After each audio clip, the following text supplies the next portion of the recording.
about a minute earlier. So thanks for coming. This is the third Laguna Hills Mutual open session, regular open meeting of the third Laguna Hills Mutual Board of Directors, a California nonprofit mutual benefit corporation. Today is a Tuesday, June 17th, 2025, 9:30 a.m. We're here at Laguna Hills Village Community Center boardroom. You can join by virtual meeting as well. Address is 24351 El Toro Road, Laguna Woods, California. The purpose of this meeting is to conduct the regular third board meeting in accordance with Civil Code 4930 and was hereby noticed in accordance with the Civil Code 4920. Since we have quorum, I'd like to call this meeting to order. Second, Director Fox, would you lead us for pledge allegiance, please? Thank you. Everybody, hands over your heart.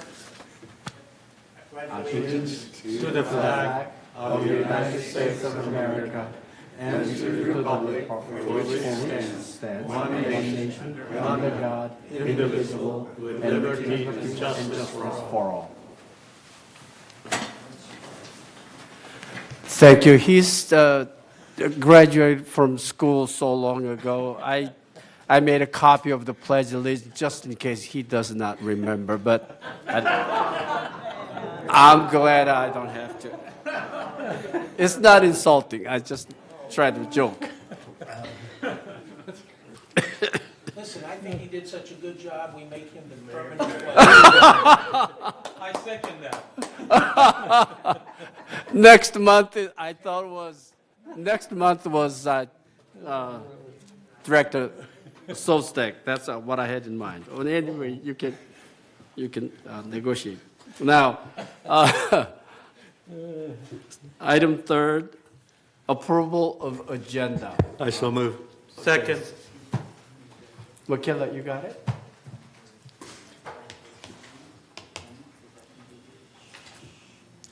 I moved. Makila. And a second. Yeah, okay, good. Any changes of the agenda today? Anything that we need to discuss? When we get to the consent calendar, we'll remove it at that. Yeah, point. that's. Oh, okay, That's okay, what so, you're thinking. yeah, right, Yeah, when so, we get to the consent, we'll remove it. okay, Not the so, agenda. that's fine. So, I we- apologize. If you guys are removing something from the consent calendar, it would need to be now during the approval of the agenda, or would it? okay. So that's, We've usually waited and done Yeah. it when we get to the consent calendar. Well, let's do Yeah, it. because, it was already on the agenda, so you're having to revise the agenda essentially because it was Okay. posted to the public. Okay, Then makes sense. I'll make a motion that on the consent calendar, under 9D4, Mm-hmm. that 9D4 be removed from the consent calendar for discussion, I second separate that. discussion. Okay, discussion or move back For to discussion. committee? For discussion. For Discussion, And then, okay. and decision about what to do with it. Okay, good, thank you. So, Robert, move, and Reza, second. All in favor? Say aye. Okay, good, thank you. Unanimous. Okay, next item is item 4, approval of a minute. First, April 9th, annual audit meeting. So moved. And the B, May 20th, regular open meeting. C, June 2nd, budget landscape review meeting. And then D, June 6th, regular prep meeting. I move them all. Okay. I'll second.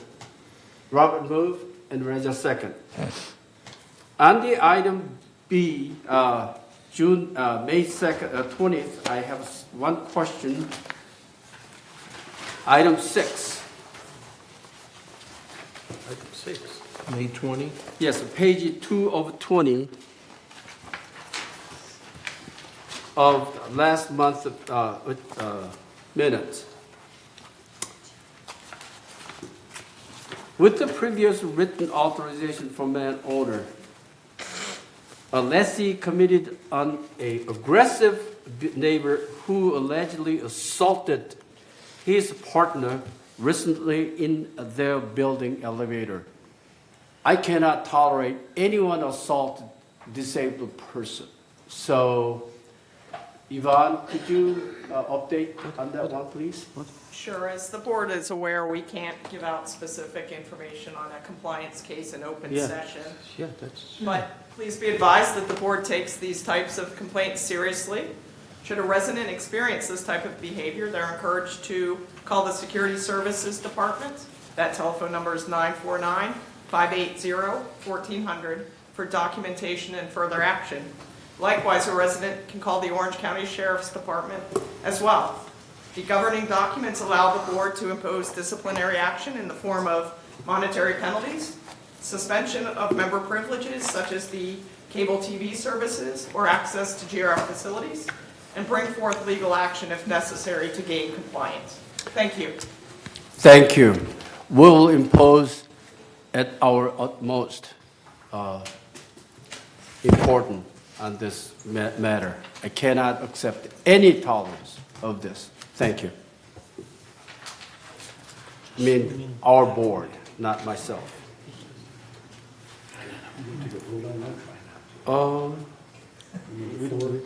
Yeah. So, since Robert moved and then Reza second on the approval of minutes, any question or any objection? No? Okay. Say aye. Me. So unanimous. Number 5, report of chair. I do have remarks. Report of the chair. During the month of May, a significant event has happened to myself that impact on my life forever. Consequently, I had to have my own time to go through the event. That was the reason that I missed the last month open board meeting. However, I still have moment to reflect myself to go through the event. Today, I'd like to announce and report a current status of the following 6 important matters of the third mutual. First, 2026 budget. On June 6, 2025, version 1 has been reviewed. A significant increase of a budget has been proposed that would be very hard for third resident to accept the budget increase, including myself.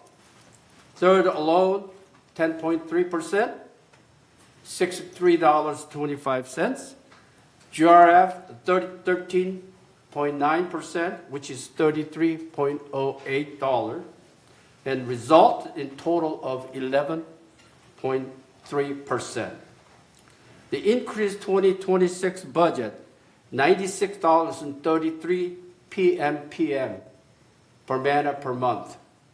My goal is less than 3% increase of a 2026. Excuse me.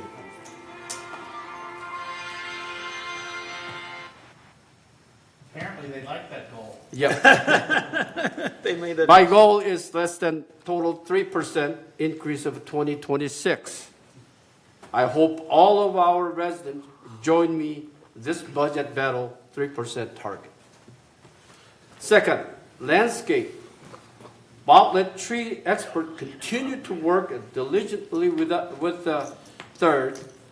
Tree trimming efforts are actively underway, with the crews currently working on Gate 14. Slopes remain on schedule, with the special attention being given to replacing bare area of the slopes. The first rotation of the scheduled maintenance has been completed. The third landscape committee is collaborating with the staff on the new OCFA fire department regulation map as part of this effort, the team is currently mapping the distance between trees and resident units to help be prepared for new fire regulation being released at the end of this year. In addition, PPRP is progressing in Gate 14, specifically near the paint project. The contractor has reached the last CDS in 2024 list in the Gate 10. Oh, excuse me, reached the CDS. And then in 2024, the list of the Gate 10 area. The work in this area aligned with the community paint program and the new fire regulations for fire zero. 3, MNC PPRP. Currently, MNC crews are working at Gate 14, and a noticeable progress has been made.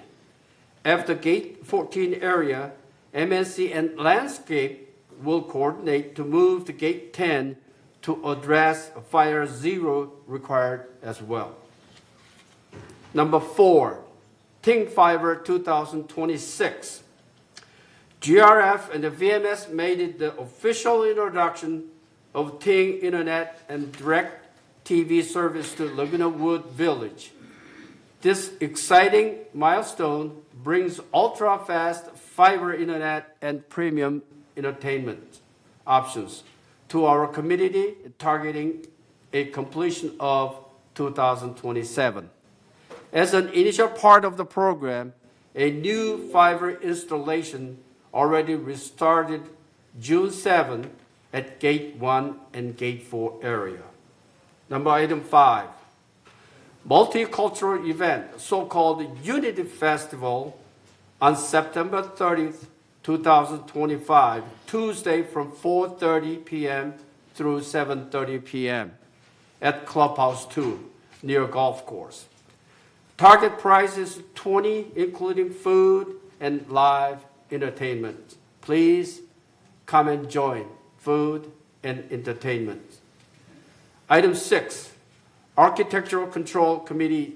Please note that today, Third Board will approve a new bill that includes a significant increase of monetary policy in order to discourage unauthorized alteration. Thanks for listening. Now, item 6, open forum. Prior to open forum. Hold on. We have 6B, Oh. only 5B. 5B? Oh, yeah, right. I'm sorry. We have the council here. Now, 5B is the quarterly Laguna Woods City Council presentation. City Manager Chris Macon at 9:35 a.m. Is it 35? Oh, no. I swear to 42. Sorry. Welcome, So- Chris. Perfectly happy to wait. Thank you. Okay, good. Thank for you. having It's me your again. turn. Good to see everyone. Good to see you too. I wanted to run through just a couple of things. The city operates on a budget beginning July 1st. So the 3 things I wanted to talk about today are things that are included in our next 2-year budget and work plan. One of them you're already aware of. I wanted to talk about the trash enclosure signage that's coming after the first of the year. And then I wanted to touch on a new public safety grant program that should be of direct benefit to Third Mutual, and then some improvements that are planned for Santa Maria, which I know majority affects Third residents. So trash enclosure signage, we have been working with both Third and United for a while now to design signage for each of the enclosures that would identify a unique number. Each enclosure is numbered behind the scenes. Right now, if you go out to an enclosure, there's no way of definitively identifying the location. So we received a state of California grant through CalRecycle to install signage on each of the trash enclosures. They're small signs, they're only 5 by 7. They do include the village's branding. And then a number that when your residents have an issue with a trash enclosure, whether it's a missed pickup, a trash enclosure that needs cleaning, contamination in a trash enclosure, they can use that number to report it. That will make it a very one-to-one fix for CR&R to come out and know exactly which enclosure it is, rather than saying, well, it's the one that's south of building, X. And so we think this will go a long way towards making it both easier to report issues and then also making it easier and quicker for CR&R to resolve issues. So it should be a net positive to everybody. This will come at absolutely no cost to Third Mutual. Same issue for United. We will handle the fabrication and installation of the signage. Beginning shortly after July 1st, probably. It'll take a couple of months to get out there. Between Third and United, there's 444 signs that need to be installed. So it'll take a little bit of time, but when it's done, I do think this will be a significant customer service benefit for everybody. And then once they're up, the city will also be responsible for maintaining them for a number of years as well. Next slide. Another thing that's in our upcoming two-year budget that we're pretty excited about, and I think, again, will directly benefit Third, is a new public safety grant program. We've included $500,000 in the next two-year budget for that, with a caveat that we're open to revisiting and increasing the amount at some point during the year based on reception to the grant program. But one of the things that is important to us is that we do what we can to defray the cost of the coming state regulations that your president just mentioned related to Zone 0 fire clearance around homes. It'll require significant landscape investment in improving defensible space. Rather than having Third and GRF, who are the primary affected parties, pay for that entirely themselves, we've set aside some money to assist with that design and implementation effort. And then we also set a second priority to use some of this funding to encourage the registration and integration of private security cameras, both residential communities and businesses, with the Orange County Sheriff's Department. They have a program called Connect Orange County that seeks to, on one level, identify where security cameras are so that if they're engaged in an active investigation, they know ahead of time, okay, this building has cameras that might be, proximate to wherever the incident occurred. And then there's a second level that's optional to actually integrate those with the Sheriff's Department, giving them access in the event of an emergency. The general theory being, like, if you had a worst case scenario, right? If there was an active shooter in a building, if there were security cameras inside the building, that call comes in, the Sheriff's Department could turn on those cameras and get real-time access to what's going on inside the building before their deputies enter. So we're looking to both defray the cost of the purchase of the equipment to make that integration possible. And then the principal priority, though, in this grant program will be those Zone 0 defensible space regulations. So I would expect most of that $500,000 to go towards that. And we'll obviously be in touch with your staff once we get that program up and running. Slide. And then just the other thing I wanted to talk about, we undertake a lot of capital improvements every year, but I wanted to focus specifically on Santa Maria since I know that principally serves Third residents. We have a lot of planned improvements on Santa Maria. I do want to note, however, that the City of Laguna Woods doesn't maintain the entirety of Santa Maria. It is a little bit of an odd situation where we maintain the beginning and the end of the road, so from Moulton to Gate 8, and then essentially from a little before Santa Victoria all the way to the western end. The middle of Santa Maria is maintained by the City of Laguna Hills, but as you'll see, we've partnered with them on some of this work. All of the eastbound lanes on Santa Maria between Moulton Parkway and Santa Victoria will be repaved next year. That includes the Laguna Hills portion. They're going to join us in this project. This is repaving. It isn't slurry sealing, so it's what we've done throughout the rest of the city, but it's grinding several inches down and laying new asphalt. So it'll be a much better driving surface once that gets taken care of. We'll also be reconstructing the driveway crossing where the sidewalk crosses the driveway on the westbound side of Santa Maria. right as you pass Polly's Pies. So there's 2 driveways going into that center, not the first one that's larger, but the second one that's a little bit smaller. We'll be reconstructing that to improve accessibility over it. The traffic signals at Santa Maria and Moulton Parkway will be rehabbed as well. So those will receive new backplates and visors. You're looking at a traffic signal. That's the black piece of metal behind the colored lights, the little caps over each of the lights. We'll also be replacing the illuminated street name signs there. Those are the green signs that hang down and say Santa Maria or Moulton Parkway. And then, like GRF's doing with Ting, we're in the process of swapping out copper wiring to our traffic signals with fiber optic cabling. And so in that first batch of improved communication systems, we've included the Santa Maria Moulton Parkway traffic signals in that. So we'll be doing fiber from Paseo de Valencia and El Toro up to El Toro and Moulton, and then north to Santa Maria and Moulton Parkway as the initial deployment of that.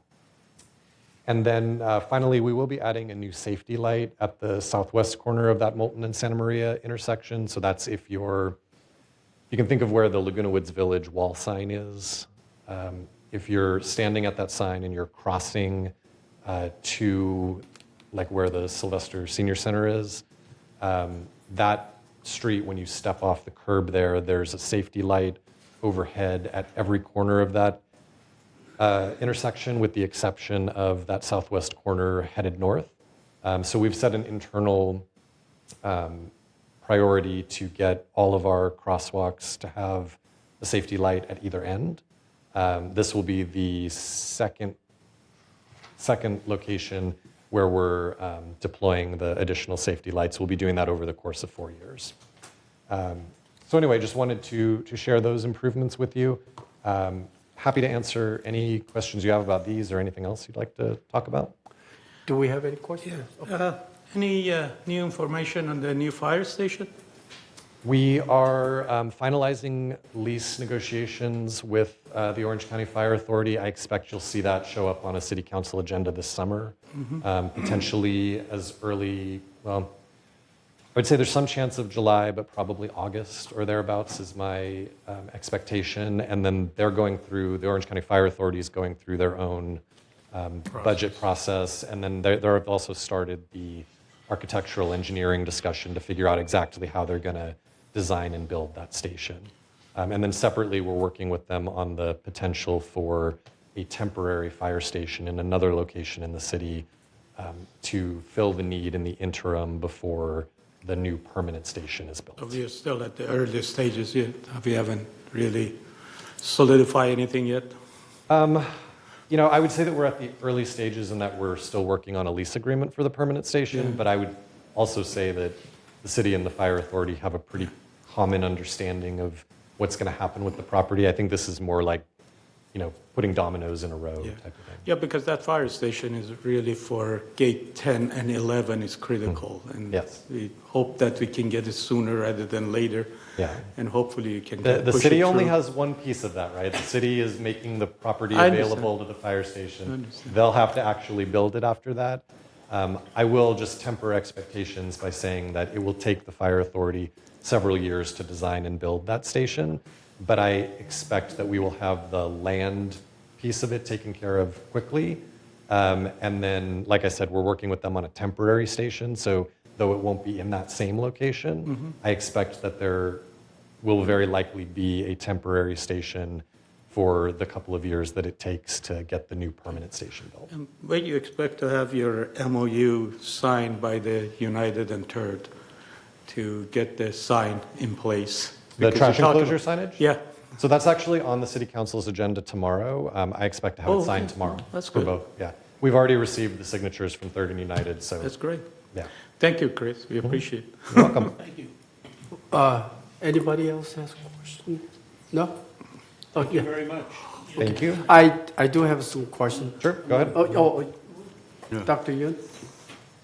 Thank you for presenting all the update and all that. But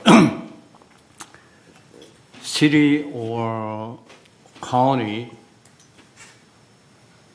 all our residents, so the mutual as well, United, paying the property tax as same as any other place. And somehow inside the boundary of the Laguna Woods Village are not included, seems to me, at the cities or Orange County's infrastructure, like street, pavement, sewer system, or you just mentioned about security. And is that if you're going to have a security lighting or videotape or all that, is that only outside the boundary or included inside as well? Well, there's a couple parts to that. The law enforcement services apply throughout Laguna Woods. So you receive Orange County Sheriff's services by virtue of the city's contracting with them. That's both inside and outside the gates. We don't maintain the roads inside the community because they're private. So you have a private road and sidewalk and landscape system. That exists lots of places in Orange County. And if you think about use a single homeowner who just owns a home on a piece of land, the city doesn't maintain your landscaping. It doesn't maintain the walkway up to your house. It's on a much larger scale here, but you have predominantly private infrastructure. So public monies don't fund private infrastructure. We do provide law enforcement services and we do provide fire services within Laguna Woods Village, but the majority of the rest of that is up to the private property owner. Anybody else? Yes. Ruth, yes. Is there any plan to extend Santa Maria? No. No, okay. Yeah. That was You're looking for an investor to build out there and then complete the road? So Santa Maria was originally intended, this is decades and decades ago, the plan was for Santa Maria to extend all the way back to Laguna Canyon Road and for pretty much everything between the end of the Gate 10 and 11 neighborhoods and Laguna Canyon Road to be residential. That has since been, the property beyond the end of Santa Maria has since been preserved for open space purposes, so there won't be development back there. One of the reasons that the city incorporated was to prevent that extension from taking place. There's no possibility that that happens in the future. So Santa Maria ends where Santa Maria ends. Don't want anything back there. Anybody else has a question? No? Okay. I have a quick question. Sure. The first one, you said $500,000 you allocated for fire and security. Could you share what is the proportion between fire and... We haven't gotten that far, but I will tell you that the equipment necessary to integrate the security cameras, that second part of the program, is not very expensive. And so I mean, off the top of my head, I would imagine that probably no more than $15,000 would be devoted to the security camera piece of it. Okay. And the majority would be devoted to the landscape improvements to comply with the for Zone fire, Zero. Zone 0. Yeah. In that case, that is our Gate 10 and Gate 11 area. Is that true, or is it? Yeah, so it's generally, it spans all the way from Gate 9 up to Right. Gate 11. It's that wildland urban interface area. So the two property owners principally affected by it are the Golden Rain Foundation and Third Mutual. Okay. And of those two, obviously, Third is affected to a far greater extent than Okay. GRF. So I would imagine that most of that funding would be available to Third to subsidize landscape. Good, thank you. improvement costs. I'm looking forward to. We need help as much as we Yeah. can. You know that. No, we know that, yes. Yeah, okay, good, thank you. And the second one is slurry coating. There are slurry coating, and the other technique was, what was the coating method? Two different. Seal coat, slurry coating and seal coating. Which one you're talking about? I'm not talking about either. So we're grinding several inches of the pavement down, and then we lay several inches Ripping of off new and then asphalt on new top asphalt? of Oh, okay, that's a It's different, a okay. replacement. it. Yeah. Okay, good. Thank you very much. All right, thank you. Always a pleasure. Thank you, Enjoy the rest Thank of your you. Thank you. Okay, now it's a real time for Member comments. member comments. Okay, prior to open forum, member comments, I would like to remind everyone that any open forum speakers are limited for 3 minutes per speaker. At this time, members only address the board of directors regarding items not on the agenda and within the jurisdiction of this board of directors. The third board reserved the right to limit the total time allotted for open forum to 30 minutes. A member may speak only once during the forum. A speaker may not yield their time to other members. No audio or video recording by attendees, and no rude or threatening comments are allowed.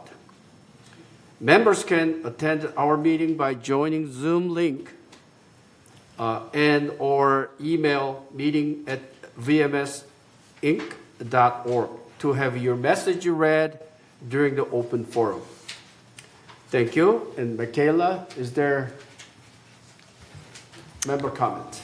Yes, we have 3 in-person commenters, and then we have one who emailed, who requested for me to read their email during the Vegas item under unfinished business. The first person is Carmen Picella.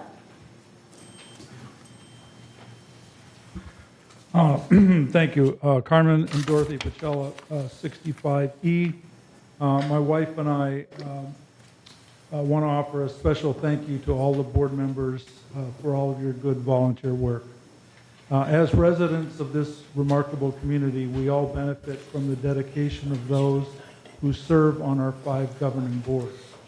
These boards make critical decisions that shape our daily lives, from budgets to amenities to long-term planning.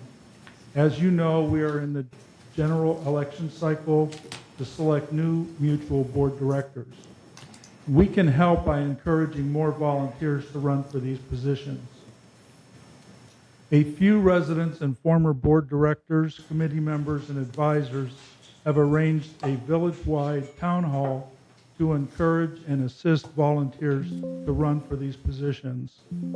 So please join us for a village-wide town hall meeting tomorrow at 10 a.m. to noon at the PAC.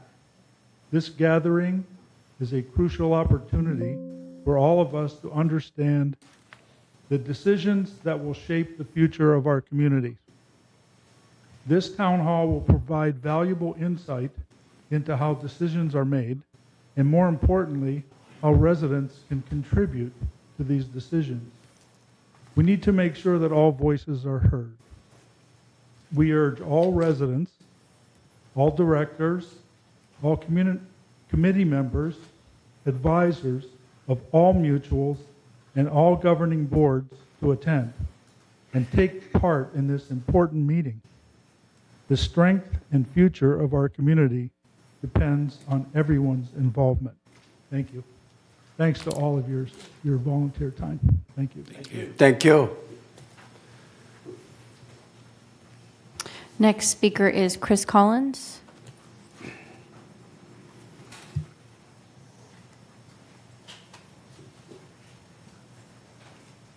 Chris Collins, 3306Q, and I'm here with a report from the Foundation of Laguna Woods Village on the work that we do on behalf of residents that are experiencing temporary financial crisis. The Foundation of Laguna Woods Village is proud to announce that it has been selected as a 2025 California Nonprofit of the Year by Assemblywoman Diane Dixon. The foundation is one of more than 100 nonprofits that were honored by their state senators and assemblymen for their outstanding contributions to the communities that they serve. Since it started 28 years ago, the foundation is the village's very own charity, and we take steps to provide temporary financial assistance to residents facing financial challenge. So working with the village social services staff, assistance is confidential and limited to residents. In addition, the foundation provides funding towards Meals on Wheels, Alzheimer's daycare, transportation to the food pantry, emergency response devices, and most recently, hearing aids. Most recent initiative was a public education effort on emergency preparedness. The foundation's ability to continue as a resource, according to the president of the village, of the foundation, Marcy Shinewell, this is a tribute to the village who has sustained it over the years. Individuals and club contributions have ensured that help is available for our neighbors. So being chosen as 2025 Nonprofit of the Year by Assemblyman Dixon is really a tribute to the whole entire village. We are grateful for the work of the Foundation of Laguna Woods Village and want to extend our congratulations for this very well-deserved recognition. This came from the CEO of the California Association of Nonprofits, and they're the ones that sponsored this event. Nonprofits provide critical services, advocate for the most vulnerable neighbors, enrich the lives of all Californians. From the child care program to the soccer team, from the art class to the health clinic, and from the community organizers to the animal shelter, nonprofits make our communities strong. Now in its 10th year, the California Nonprofit of the Year initiative provides opportunities for each California state legislator to recognize a nonprofit organization doing outstanding work in their district. So the program culminated on a day at the Capitol, in which was in May 21st, and that was when we were honored. So the program is sponsored by the California Nonprofits in partnership with the state senators and Assembly Select Committees on Nonprofit Sector. And Cal Nonprofits, the leading policy voice for California's nonprofit sector, focuses on advocacy, education, research, to build more powerful and politically engaging nonprofit networks across the state.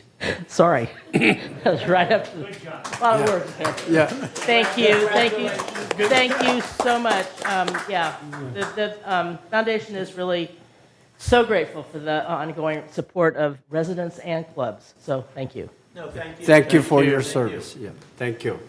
And congratulations. Anybody else? Michaela? Yes, we have two more. Next is Doug Gibson. Okay.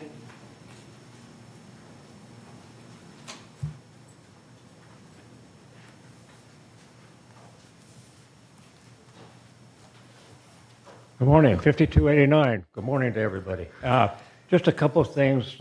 I was suggested that I come and mention that we are having our spring annual Gate 11 meeting tomorrow morning at 10 o'clock, Clubhouse 1, and going from there. And basically, we've got several issues that are kind of unique for our area and a lot of questions coming on up as far as the turf reductions, the trees, the water, the bump and doom.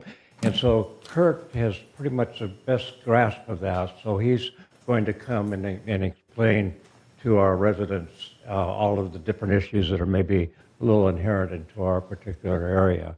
If anybody's happening to see this that lives in Gate 11, please try to drop on in at Clubhouse 1 tomorrow morning and go from that standpoint. I just was tickled pink to hear about the fire station because that was one of the questions that's come on up. Where's the location of the fire station is the only other question I have. Right across from Gate 12. I'm sorry? Across from Gate 12.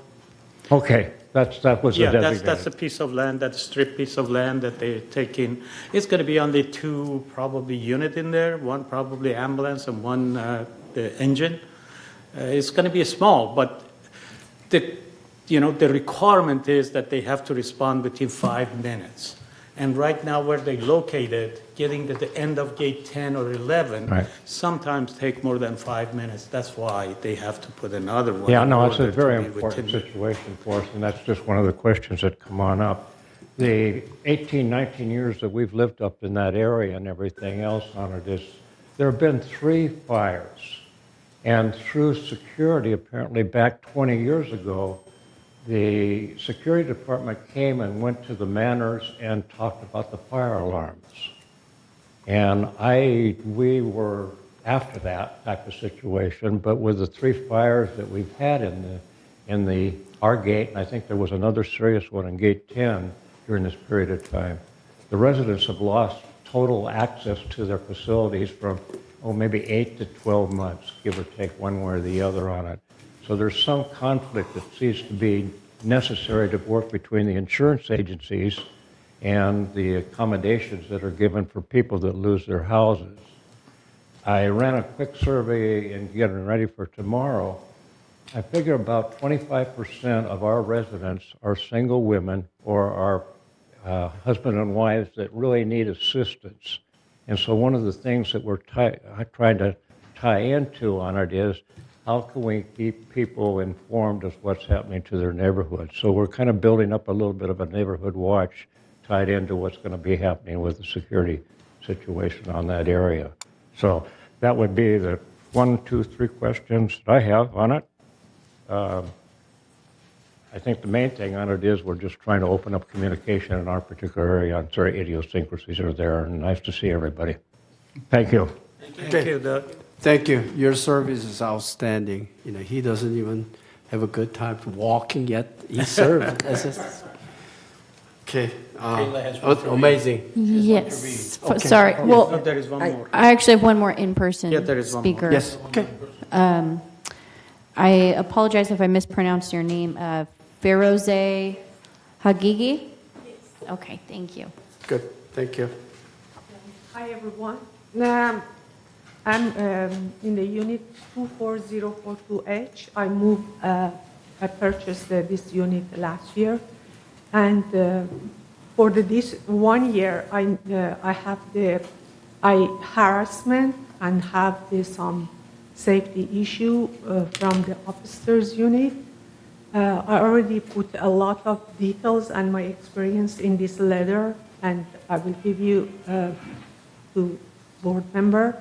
The reason that I bring it this Could you issue speak here- up a little bit? Yeah, the reason that I bring it out this issue because the acting that the guy doing in the upstairs that is very strange.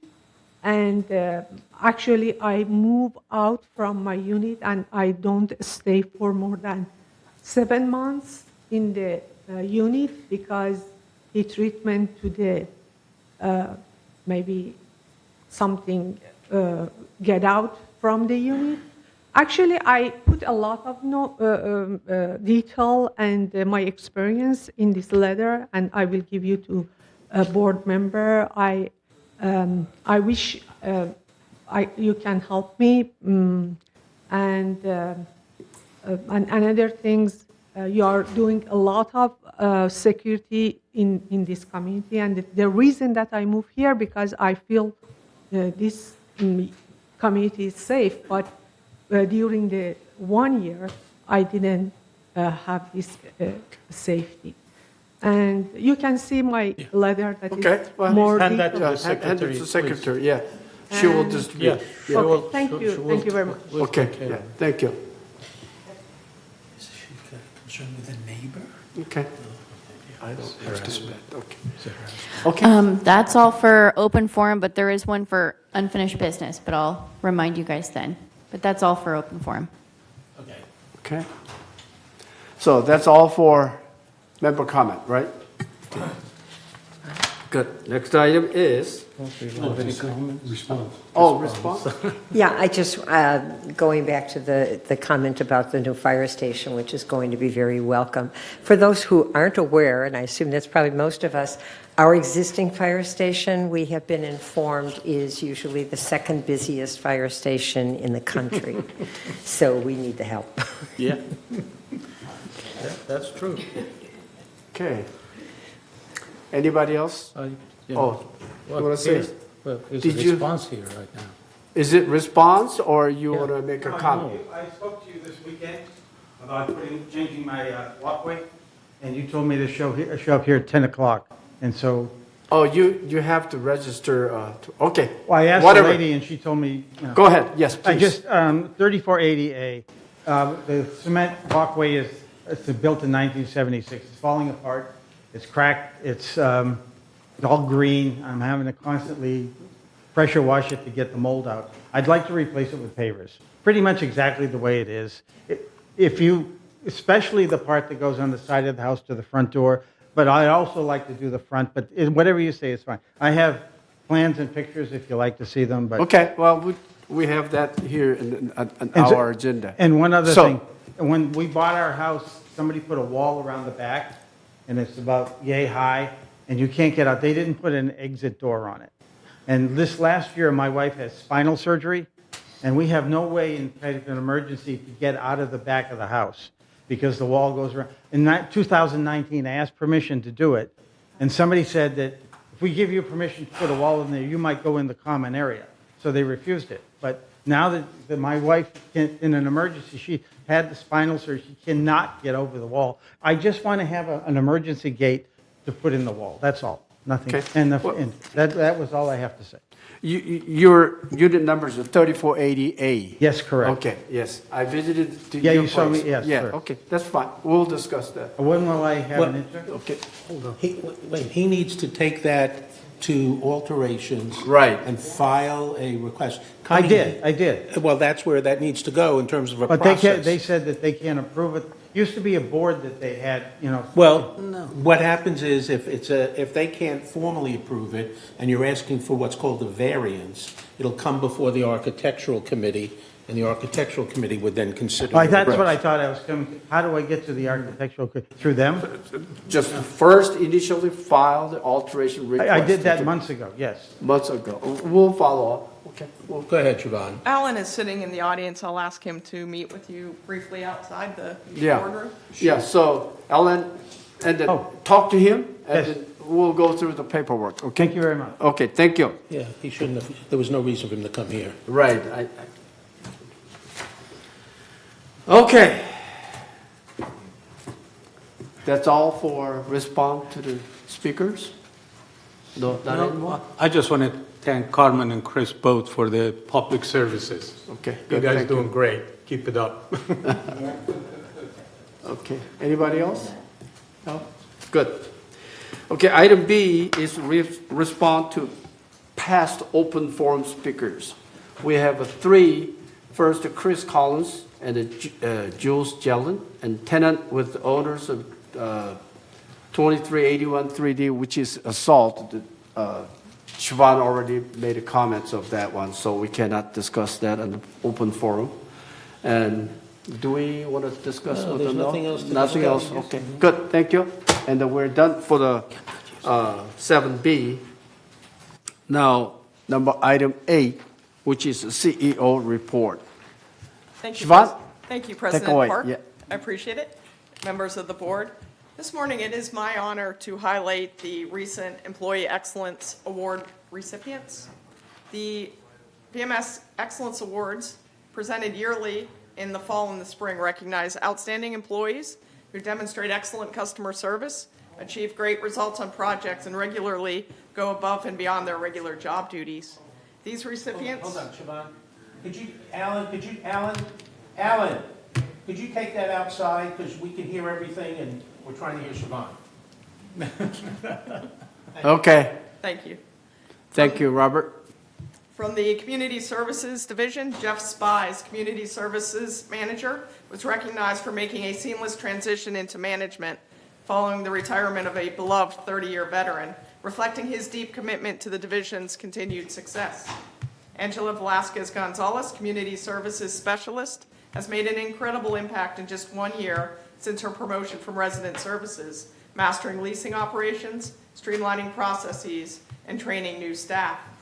In the Communications Division, Jenning Lai, Communications Associate, has distinguished herself as a results-driven professional with a strong record of achievement, most notably for her outstanding work on the new community website. Susan Logan McCracken, Communications Associate, seamlessly stepped in to lead the Village Breeze, bringing focus, creativity, and consistency to one of our most important resident-facing publications. From the Finance Department, Blake LaFonte, Senior Financial Analyst, is an exemplary employee who ensures the budget process runs smoothly and cross-trains colleagues in all aspects of budget process. Ainsley Sangalong is the payroll supervisor. She's a cornerstone of the payroll team, ultra reliable, independent, and consistently contributing behind the scenes to enhance the payroll system. Kayla Ibali, payroll specialist, has excelled in just 18 months, mastering new responsibilities and eagerly taking on additional tasks to support the department. In the compliance division, Daniel Magnuson and Carlos Ortiz are compliance inspectors. They demonstrate exceptional attention to detail that supports a smooth, board-approved disciplinary process, while professionalism and courtesy help bring cases into compliance.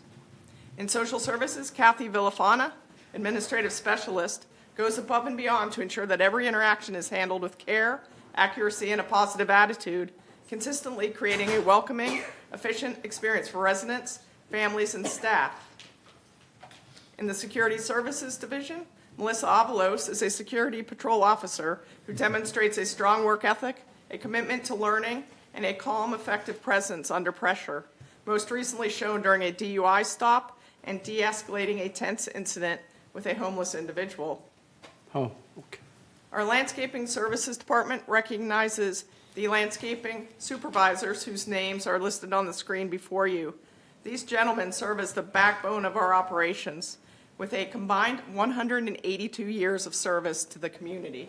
It's just outstanding that they are so committed to our community. They lead from the front, work alongside their teams, meet challenges head-on, and ensure every task is completed with the highest standards of quality and safety. Landscaping also recognized Luis Barreto, senior sprayer lead, who demonstrates exceptional dedication, professionalism, and leadership, consistently exceeding expectations, and recently earning his QAL in categories A and B to further his professional growth. In our Recreation and Special Events Department, Renee Anderson from the Performing Arts Center has done an outstanding job coordinating box office and front of house operations, and is now leading the implementation of the new box office software. Shun Ong is a recreation coordinator who is an invaluable member of the department, bringing accuracy, attention to detail, and a calm, positive approach to every challenge, consistently earning praise from residents. General Services recognize Juvie Gonzalez, Vehicle Inventory Control Specialist, who provides essential operational support to our mechanics, maintaining inventory, ordering parts, and assisting vendors, ensuring timely payments. Young Shik Chin is a part-time bus driver who is also a resident. He is dedicated and always willing to go above and beyond. He has maintained a perfect safety record for 5 years and is beloved by residents for treating everyone with dignity, care, and respect. Our Maintenance Construction Department recognized Joe Seha, Damage Restoration Supervisor, who coordinates daily moisture intrusion events while skillfully mitigating complaints and disputes with responsiveness, attention to detail, and outstanding customer service. Jessica Lozada is an Inspector 1 in manor alterations. After taking night classes to prepare for advancement, she was promoted to Inspector 1 and quickly embraced a temporary assignment, learning the inspection process and training a new resales inspector after a resignation. Human Resources recognized Kimberly Camargo. She's an HRIS coordinator who brings great heart to human resources, not just through the systems she manages, but in how she sees the people behind the data. Her dedication, warmth, and blend of precision and empathy inspire deep respect. And lastly, there was a team award to the Human Resources Department, whose members are listed on the screen. This team comprises the small but mighty HR team that embodies the spirit of the Wizard of Oz, proving every day that they have the experience, excellence, commitment, courage, and heart to face all challenges that come their way. I hope this morning that you'll join me in congratulating these and other outstanding VMS employees who serve our community every day. And that concludes my update. Thank you so much for your time. Thank you, Siobhan. The good, talented people we need, and diligent people as well. Okay, that's it for CEO report. And the next item is consent calendar. A, B, C, D, E, recommendation to approval, updated committee assignment as well. So since we have a D4 is removed from consent calendar, Do we have any questions regarding? I'll move approval of the consent calendar. With the change. Well, we already made the Yeah. change. Change. I second that. Okay. Robert moved and the Reza second. Any question regarding the consent calendar? No? I do have. Item 9B, we have 4 resale initiation, which is, not resale, the foreclosure initiation. How long does it take after we file? That's my question. If we can't answer it, that's fine. Before we actually sell the unit. We don't sell. I'll get you an answer and provide it in just a moment. Thank Oh, you. okay, good. Thank you. We have 4 items for a sale, and we have 6 items for lien against those units. Okay, so that's all I have question. How long does it take actually we sell complete? Question? Question, yeah. Sure, Mr. Chair, Sure, yes. I'm not sure where this goes into the order, but we had looks like a resident that wanted to speak during an open forum. I'm not sure how that would work. Okay. He wants to speak to what we removed. Right, this gentleman didn't know the procedure, and so I let him know that prior to the start of the meeting, he would have had to fill out the open forum card. Okay. I said if he has any things he'd like to address, he could wait until the open session meeting has ended, and he could speak to any of you directors about his issue that he has. Okay, so are we going to allow him? No, there's nothing to speak at this point. Right. I have I'm not familiar with this procedure, so I missed it. Just hold on. Just hold on. Are we going to allow him to speak? We remove. Since we removed from consent, and it's not on agenda any longer. Right. So he become resident, he want to speak, we should let him No, speak. it's still on the agenda. It's still on the It was agenda. just removed from the consent calendar. Yeah. It'll come up later. For the discussion. For the discussion. That's when you can Okay. He can speak to the item at that point in time, right? Exactly. So you wait till Okay, it's why gonna don't you come up wait again, until and then the you're gonna come. discussion? Okay, so when we're going to discuss? After we finish this? Yeah, I didn't know that was his item, but if he wants to fill out a card right here, he could fill out this card, and when Okay. After Right, and we then when you approve the guys are on consent it. calendar, we'll bring that item Yeah, to so discuss. when you guys are discussing that item, we'll make sure that his name is called up to Right, speak then. okay, so, Hearing all of that, we have the motion to approve the consent calendar. right. So, any more question regarding consent calendar? No? All in favor of approval of the consent calendar? Raise your hand. Aye? Okay. It's unanimous. However, Director Reza is not here. He's right there. He votes to approve. Go ahead. Oh, okay. He's okay. Okay, good. Thank you. Now, let's discuss about item 9D4, which is removed from consent calendar. No? No? That comes later. Later? When it's going to come up? It's now item 11E, under new business. Oh, okay. Okay. I don't know the procedure. Okay. Okay. We all finished item 9. Now, item 10, unfinished business. Item A, entertain a motion to rescind the directive to remove decorative architectural roundwood element, which is a Vegas, during prior to paint program for the remaining buildings. It has been satisfied 28-day requirement for the notification. So, Steve, Okay. would you please read? Yes, Resolution 03-25-XX, decorative architectural round wood elements known as vigas. Whereas in September 2016, the Maintenance and Construction Committee directed staff to discontinue the replacement of the wood elements known as vigas and infill with stucco as a mitigation solution for dry rot concerns during the prior to paint program.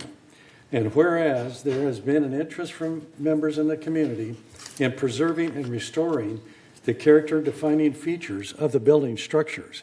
And whereas on April 7th, 2025, the Maintenance and Construction Committee voted to recommend that the Board of Directors rescind the 2016 directive. Now therefore be it resolved on June 17th, 2025, the Board of Directors of this corporation hereby rescinds the 2016 directive to remove the vigas during the Prior to Paint program. And resolve further, the Board of Directors hereby directs staff to retain the remaining vigas as is or replace as needed with marine grade wood to maintain the architectural integrity of the buildings. And resolve further that the officers and agents of this corporation are hereby authorized on behalf of the corporation to carry out the purpose of this resolution. So moved. Robert moves, and then Peggy second. Any discussion? We've discussed this many times. No? Okay. There is a member comment if there is no board discussion. Okay, that's fine.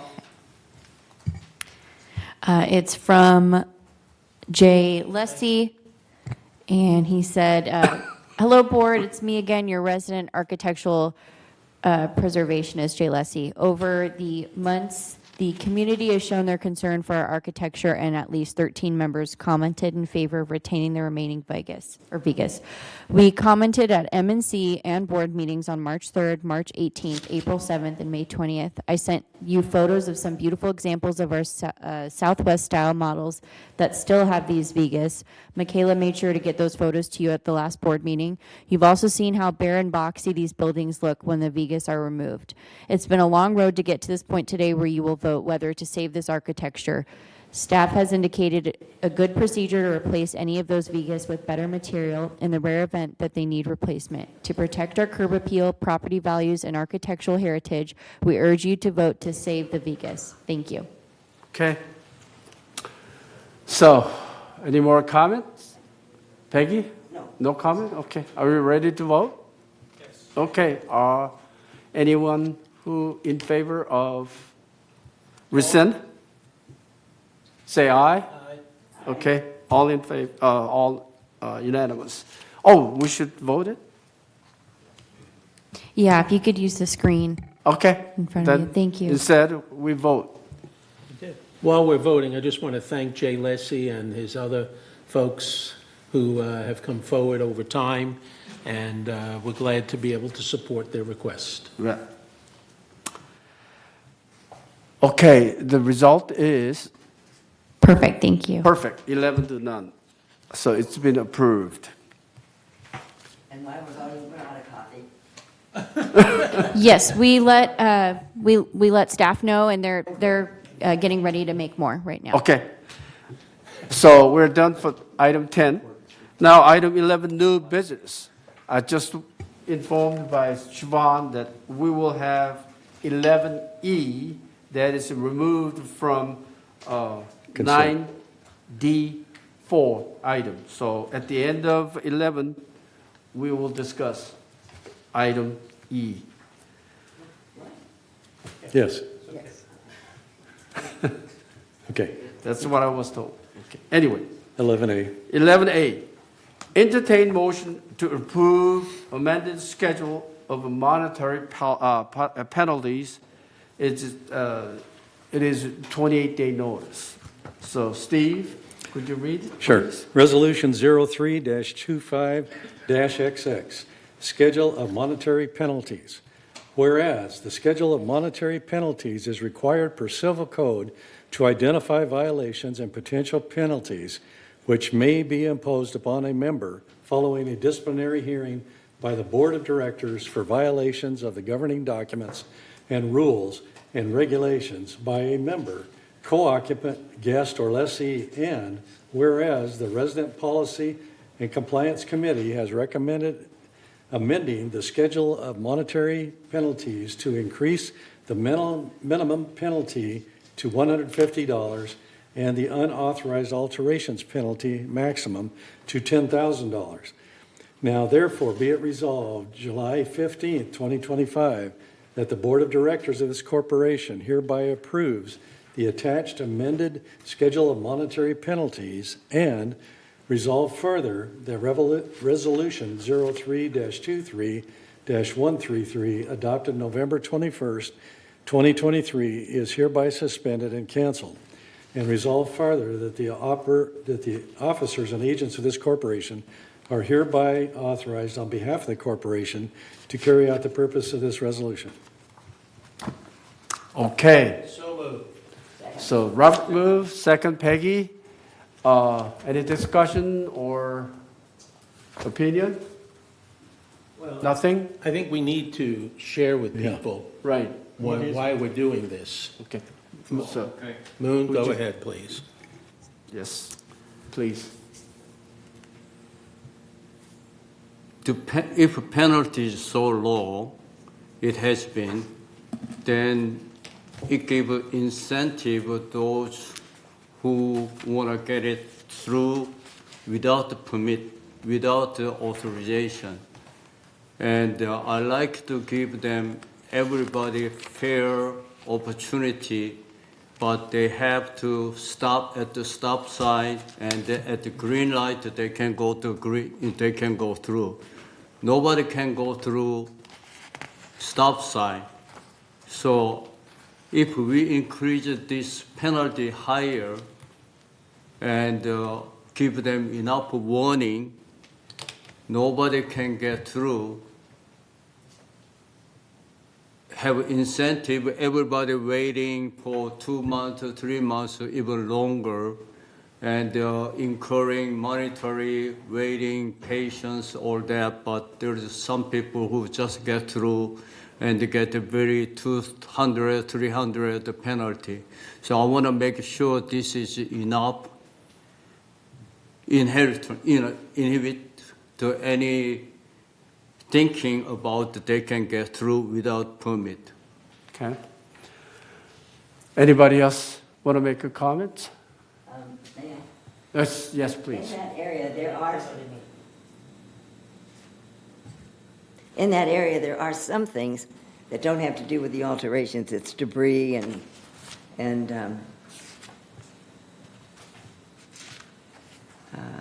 and working beyond the hours. And I'm wondering if those should be moved out of there to a 150 and 2,000, rather than the 150 to 10,000. I don't know who will make the deliberation as to how you find them, but it seems that those are not the same type of violation that working without a permit is. They seem to be lesser. Okay, I guess this executive hearing committee will initiate the fines and penalties and so forth. So it's not one particular person's decision. No, but it seems that there's a great deviation between debris Okay, and working in hours and variance. Robert? My sense is that if it's debris, it'd be down closer to the $150 penalty. And if it's a violation of a permit, in terms of a permit not being approved or something of that nature, that would be on the higher end. So I think that the fact that it goes from 150 To 10,000. doesn't mean that debris is going to be a $10,000 fine. Right. Right, okay. That's my sense. Depends on the size of the debris. It's a judgment call that we have to make very consciously. It's going to have to be a consistent judgment. Yes, Absolutely. absolutely. Donna has a comment. Okay, Donna, yes. I just want to emphasize, this is not an intent to improve our income. It's an intent to have standards followed and maintain the standards Yes. that the community has set. So I want to make sure everybody knows that. Right, okay. Anybody else want to make a comment before we voted for 28-day notice? No? I have one comment. Yes, we want to prevent from unauthorized alteration. Yet, if there is very honest mistake for the alteration, that is my concern. Well, that's- Unintentional. Well, that's where the committee look at things and evaluate, because, it's not absolute that, if you do something, this is what happens. It goes in front of the committee. Committee would look at all the evidence and make a judgment. And the judgment based on the, what happened, what are the documentation. So the decision is made based on that. It's not, zero sum, either this or no. So there's going to be evaluation on everything. I just want to point out that for the fairness and reasonable to the residents, that's Absolutely. why. Okay, thank you. So, is there any more comment or nothing? Let's vote on.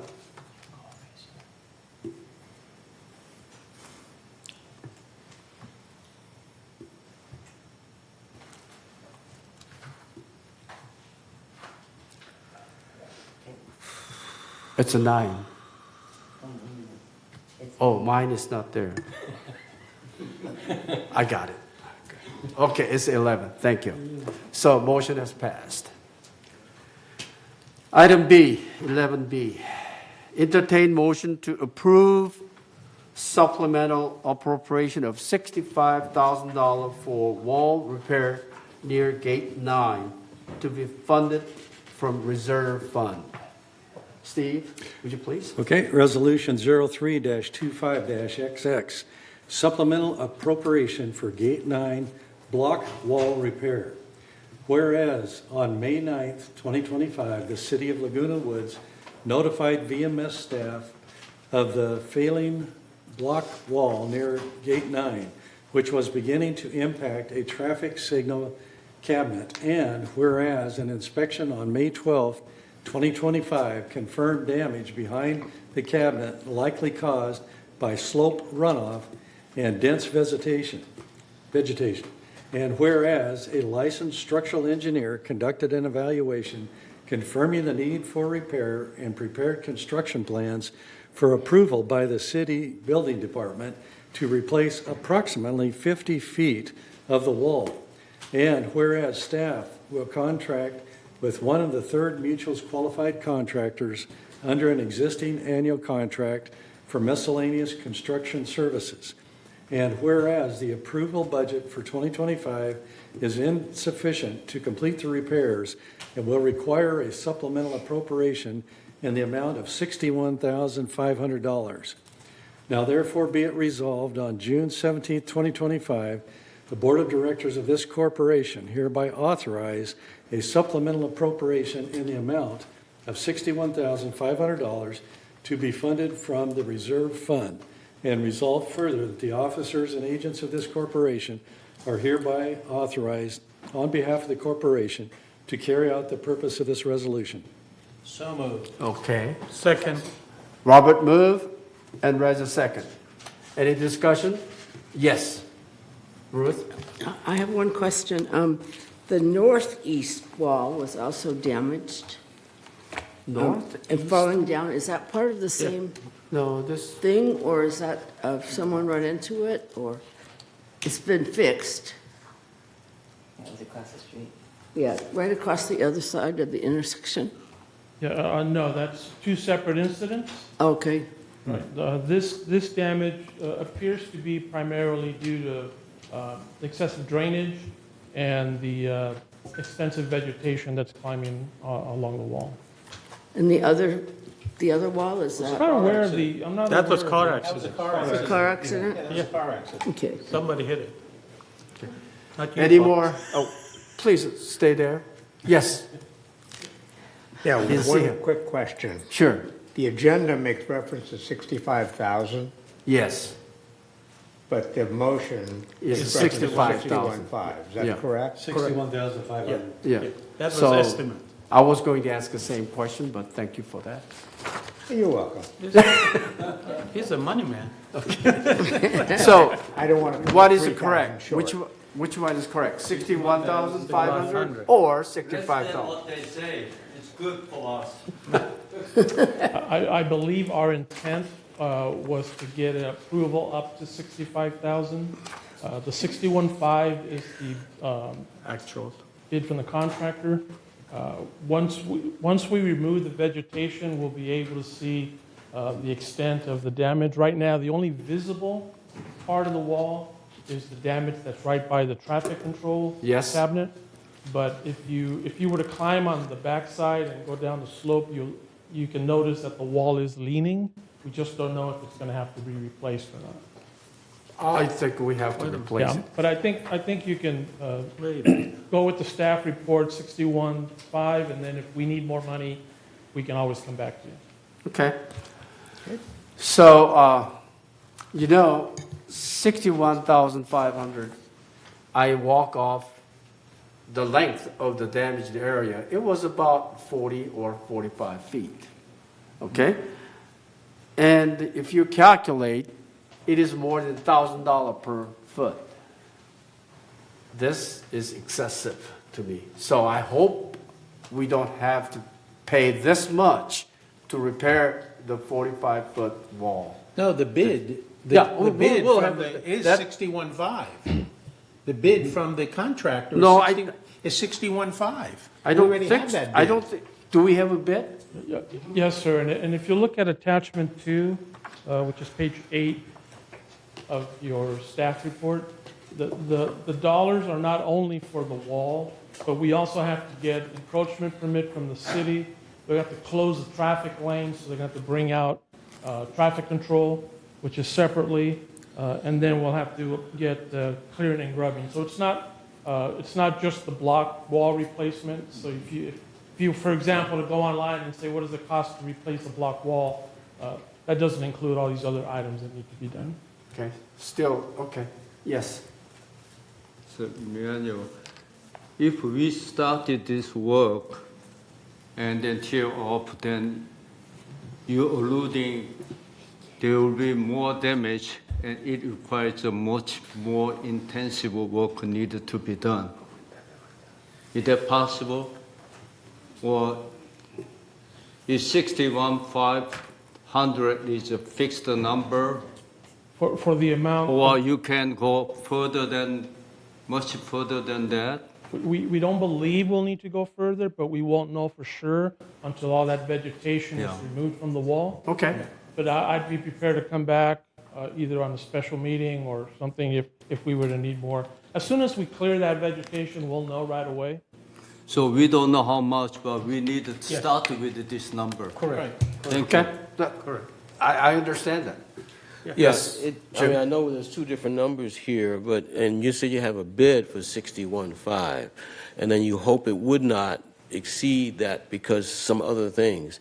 Would it be appropriate here to have the appropriation be up to, as opposed to the actual bid itself? Don't need to, because it could be more than the 65. Yeah. But if he needs more than that. If he needs more, he'll come back. We'll come back to us. So we would come But I back- hope not. That's all I made a comment. So the I process will hope be... not, because it's only 50 foot, let's say. It's more than $1,000 per foot. So Yeah, the- let's so not the- judge that. Let's Right. get there when Mr. we Chairman, cross that bridge. I had a friend of mine that had to replace a block wall that was falling down from their side, and they had to go to the foundation when they moved it. Yep. It just I understand. incurred a lot of expenses. So just to understand, the process would be, if it's more, he would come for a supplemental? Yes, Okay, yes. got it. Okay. Yes. Anybody else? Move, we call the question. One correction, we need the amount changed on that. The To 61.5. agree with the resolution. Okay. Resolution was a 61.5. Yeah. So do you want- 61,500. Do you need a motion for that? No. No, Okay, no, just change it. because the resolution states it. Just change it. Resolution I says. already moved, we call the question. Yes. So we already made a motion, 61,500. Good, thank you. So if we don't have any more questions, please, let's vote.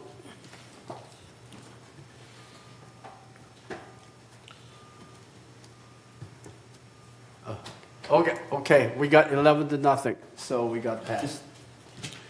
Item B is done. Item C, entertain motion to approve recommendation to adopt the shrub replacement policy, which is 28 notification as well. So Steve, please read. Sure.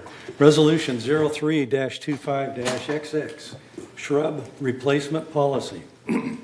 Whereas the Landscape Department recognizes the need for a formal policy regarding to shrub replacement to promote consistent landscaping standards, sustainability, and long-term community landscape goals. And whereas the proposed shrub replacement policy outlines clear criteria and procedures for replacing shrubs that are dying, hazardous, or overgrown, and emphasizes environmental stewardship, biodiversity, and water conservation. And whereas the policy also ensures all shrub replacement requests are assessed by the Landscape Department, with final selections favoring drought-tolerant, regionally appropriate plants sourced from the GRF nursery. And whereas resident requests for shrub replacement will follow a structured process, including request submission, professional evaluation, board of staff approval, and scheduled installation aligned with seasonal best practices and available budget. And whereas the policy has been reviewed and recommended for adoption by the Landscape Committee. Now therefore be it resolved, July 15th, 2025, the Board of Directors hereby adopts the shrub replacement policy as presented, and resolve further that the officers and agents of this corporation are hereby authorized on behalf of the corporation to carry out this resolution. I would make one other recommendation. Do we have the Landscape Director here? Do we have him take us through a brief presentation of this policy? Yes. Director Kurt is here.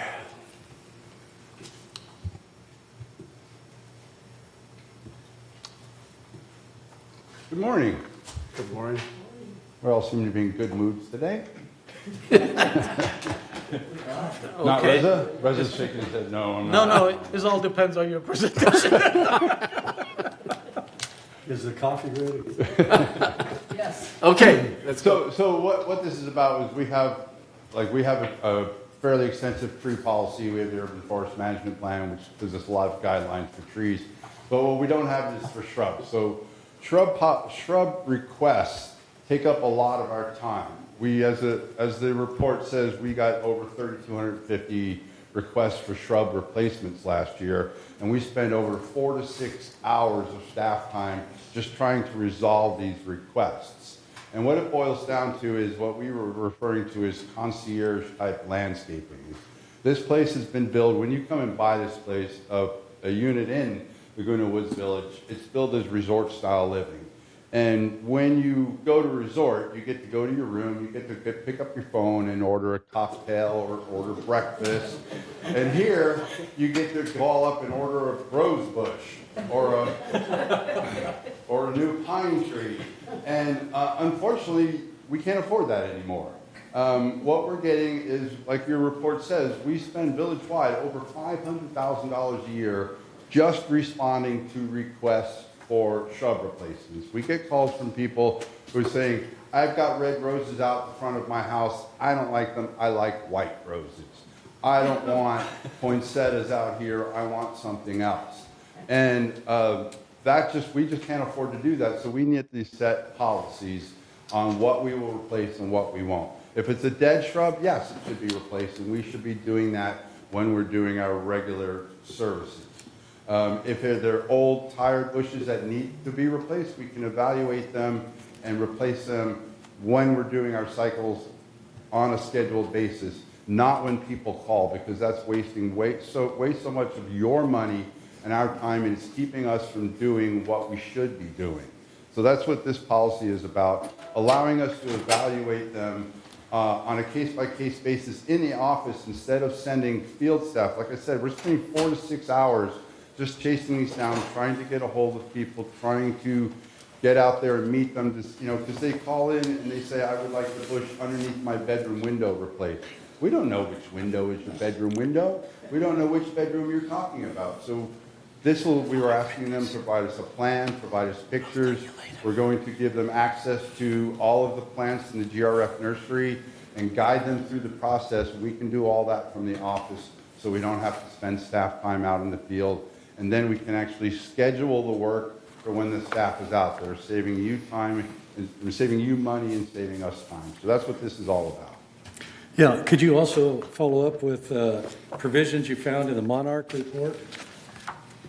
How that Yes. affects your department? Well, yes, with the Monarch report, one of the things that the Monarch report came about was as we are spending way too much time on tickets. They said, comparably sized, we're getting 100 to 150 tickets a day for various services that we offer. And comparably sized communities like us get 50 a month. So there's a definite mindset here. And like I said, it's that, resort style living. You get to call up and get whatever you want. And as far as landscaping goes, with the budget that we have and us trying to keep our budget low and increase the service levels we have with the budget as it is, we've got to start kind of containing some of the services we offer, at least from landscaping, because it's just not practical to do all of these services. We're going to continue to offer the maintenance services that we're doing. Third is increase them to 6 cycles a month, and that's working. We're getting a lot of kudos for that, and people are happy with that. But I think the more that we can cut down on the unnecessary tickets, the more time we can spend, because when we do get these tickets, we have to pull guys off of their regular scheduled work to respond to them. So if we can keep them on their regularly scheduled work and not responding to these tickets, we can do more of the regularly scheduled work and not rush around and do a better job. So that's the whole goal, is to be able to do a better job while we're out there. Yes. Kurt, how much overlap is between this and the prior to paint program shrub removal? Completely unrelated. Because we do the removal behind the people's bedroom, because at the paint program we do the same thing.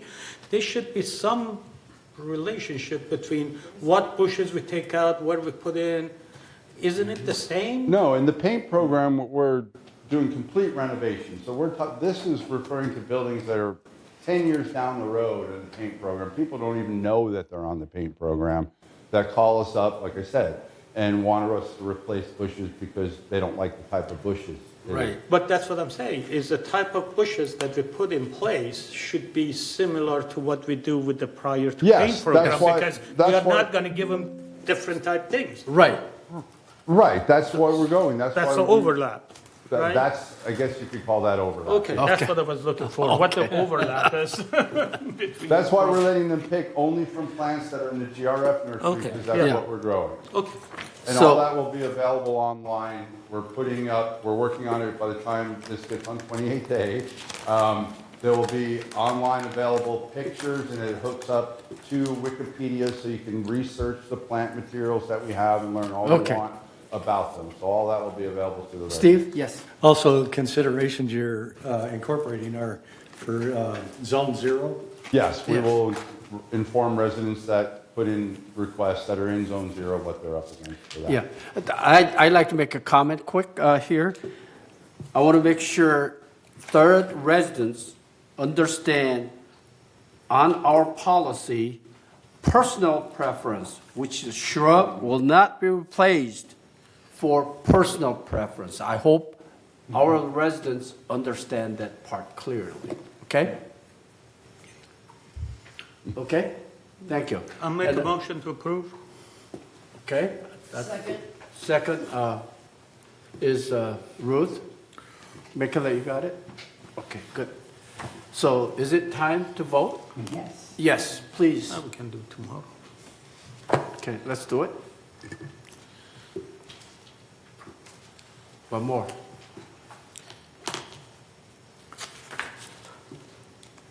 Good. 11-0, so it's been approved. Good, thank you. Item E. E. No, D. D, I'm sorry. D. Entertain motion to request a special open corporate members meeting. Okay. So, Steve?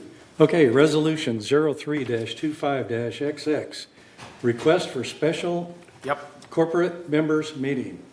Whereas the Third Laguna Hills Mutual Board of Directors is requesting to call a special open corporate members meeting in cooperation with United Laguna Woods Mutual Board of Directors. And whereas the purpose of the meeting is to vote on the following. Number one, rescind GRF resolution to install any EV locations in Laguna Woods Village. Number 2, rescind GRF resolution to install solar panels on Laguna Woods Village clubhouses. Number 3, include an earmark of a minimum of $4 million for the replacement of Building E in the current budget. Now therefore be it resolved, June 17th, 2025, that the Board of Directors hereby approves a resolution to request a special open corporate members meeting, and resolve further that the officers and agents of this corporation are hereby authorized on behalf of the corporation to carry out the process of this resolution. Yeah, purpose of this resolution. So moved. Okay. Robert moved. Who is the second? I moved. She moved. She moved. Peggy moved Peggy the moved. second. Let's discuss about this matters. It is, we are doing, United, Robert, yes. United approved this resolution word for word last week at its board meeting. And President Park, along with President Choi, had discussions beforehand that we would also support this. And I recommend that we do support this. And it doesn't mean that you have to vote in favor of any one of these items on this list, but when we have the corporate members meeting, there'll be an open discussion about it, and then you'll get to have your say and your vote as an individual corporate member. yes. Any more discussion? Yes. Just a question, there's a GRF meeting? No, it's a corporate members meeting. Okay. Members meeting, members special meeting. Right, but there's a GRF meeting in July. where Right. As a mutuals, all are invited to vote at that meeting also. Right. GRF members, board members are not allowed to vote. This is only for mutual board members, United, Third, and Tower. Okay? So any more discussion? Yes. Is there going to be more additional information presented at a later time, such as reasons why and things like that? Yeah, that'll all be. That's what the That's what I corporate assume. meeting. Yeah. So what you see here is not No, this is complete. just a resolution. Resolution of that. Well, main purpose of that is, we don't want to waste the money, period. Well, we'll discuss that at the time. Right. Yeah. Any more discussion? No? Let's vote.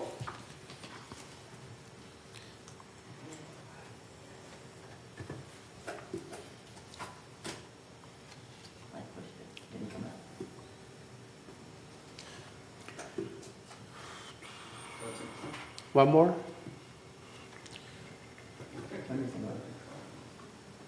There it is. Okay, 11-0. So all passed. Now, Number E. number E. Recommendation to approve the variance request for door revision from 6 feet 8 inches to 8 feet 0 inches, and window size revision at Manor 5309 Cantante. So, any motion about Yeah, this? I'll make a motion that this be sent back to committee for reconsideration. I'll second it. Okay, Robert move to resend to the committee, which is ACSC.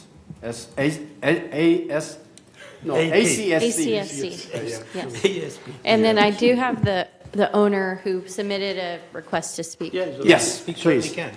Yeah, please. It's time for you to Paul Lee? present to us. Yes, thank you. Yes, thank you for opportunity to speak. I almost lost my spot, but thank you for saving.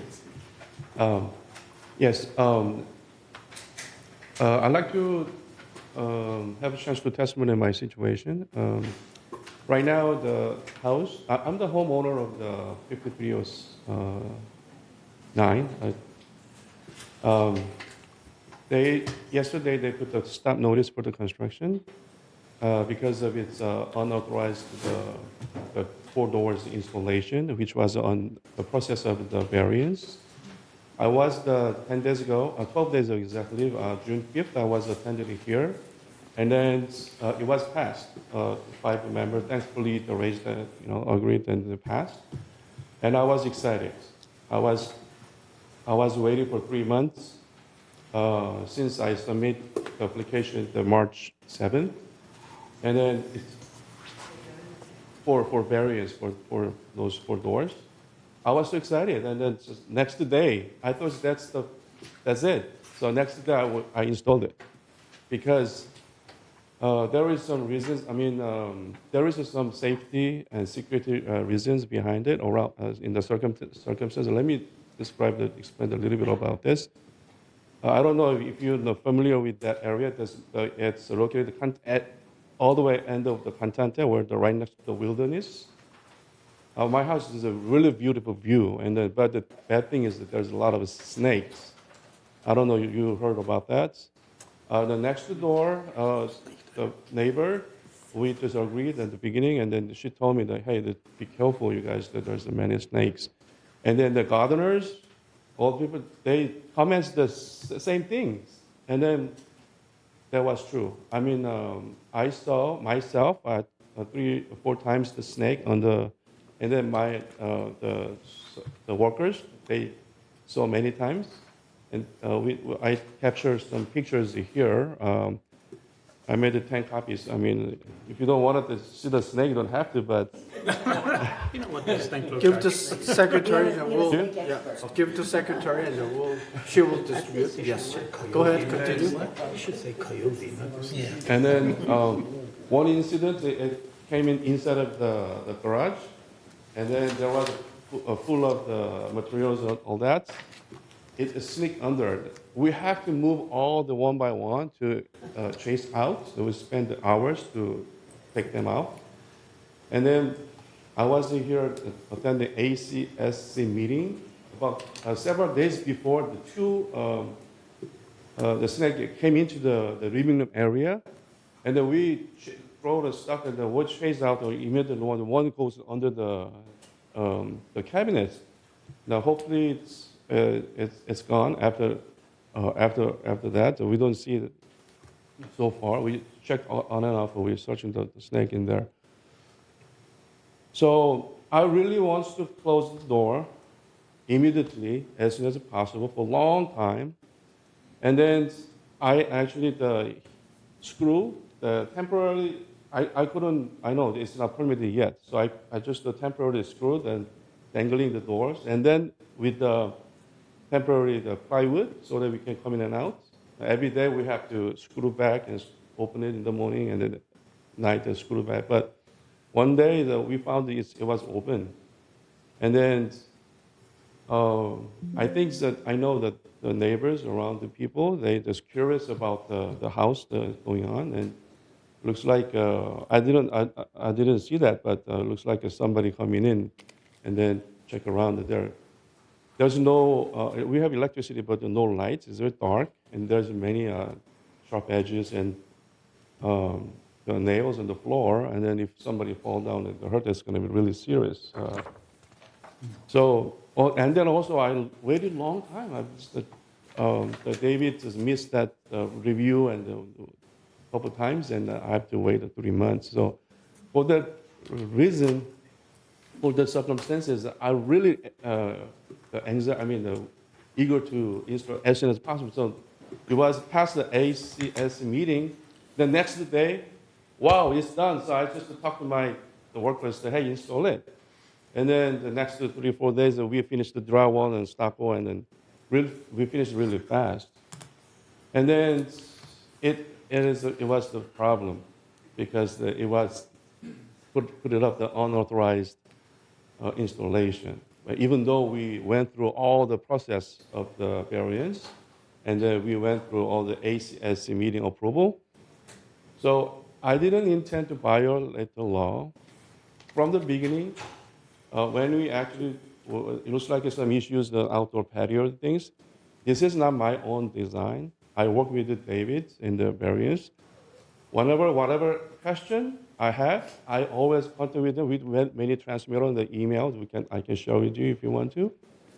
And then even he showed me, he suggested me, because you have the beautiful backyard, you have to put the tie on. Okay, so could you summarize, So, please? So yes, please I didn't intend to violate law, and then I was naive, and my rash act is my problem, but I want you to understand I didn't have intention to violate law. Okay. And then, Yes. I have a question. Is this the first house you've done? no, You've done other ones? yes. Many. Many. So you are aware of the process? Yes, but I know, okay, I do about once a year, the process, but I was not familiar with the process in here. Okay, so that's fine. Anybody else has a question? Requested please lift the stop notice imposing, some notice lift this so that we can keep working. And also, I found that the folding door, the open artwork, the Parker was pointed out last time. I met Mr. Brett, yesterday. I was the Park yesterday, and then I talked to him yesterday. I found any doors open outwards, encroaching the common area is not allowed here. So I'm willing to replace all the outdoor folding doors to the sliding doors. If they don't allow it, I don't want to insist with 50. Yeah, I understand. Okay, so anybody else has a question? No? Yeah. Okay. Yes. Yeah, what's the reason for pulling it back to committee? Okay. Because he installed the doors that he wasn't supposed to install, that have not been approved. He has taken over common area that has not been approved. There's a whole host of issues related to this. So it's not just the doors. It's not just doors. It's more than the doors. Okay. And we want to revisit this and review everything as related to how we permitted and that kind of thing. Because this board also has the right to rescind the license agreement For the common area. for the common area. Yep. So that's what we want to look at as well, Right. is the possibility of rescinding that issue. So this needs to go back to Go committee. back to committee. Yes. My point is this. Then It's my point. You're done. My point is this. When you specifically request approval of folding door, I ask you how that folding door works. Is you or someone told me you recess 2-3 feet back so that folding door does not invade into the common No, area. no. Just hold on. That's how I understood, and I understood exactly. I know what I'm talking about. Let me- But when I visited there, Is there a motion? that on the was floor? President Park, let me interrupt you. There's no reason to get into the personal issue of. No, it's not personal. Wait. So let's just vote to send this back to Okay. committee. Yeah, we need And to do that. review this. And not. So I gotta explain to him I why. so moved that we send it back to committee. Okay, just a second, Then I call just for a the second. question. Okay? This, what we're looking at in front of us, does not adequately Describe. show and describe what his motion was. Yeah, that's the This reason says why I'm recommendation explaining to to you approve. why we're sending this. can I? update it on here right now, so just, you're gonna, the Okay, minutes. what we heard. Sending it back to ECSC. Okay. Yeah. That's all, So- that's all. this That's is. what it is, Can it's I- sending it back. Right. Can I ask? Yes. So the motion is, we're not voting on discussion of this recommendation. No, Send it back. Right. that's all. Reads here. That's just what I told him. Right. Jim, he can't change that at this moment in time. God, I just wanted to make sure. Yeah, you're voting to just send this whole issue of 5309 back to the committee. Committee, yes. I completely And- understand that. I just want to make Yeah. sure that. The Yes, wording is right. we know that. That's the reason why I started explaining why. He's violating our rule, so that's it. Wait, no. Okay. Okay, so, They're voting right now. Oh, okay, so are we have any more discussion? No, we're already voting. People are Okay, voting. okay. Yeah, let's vote.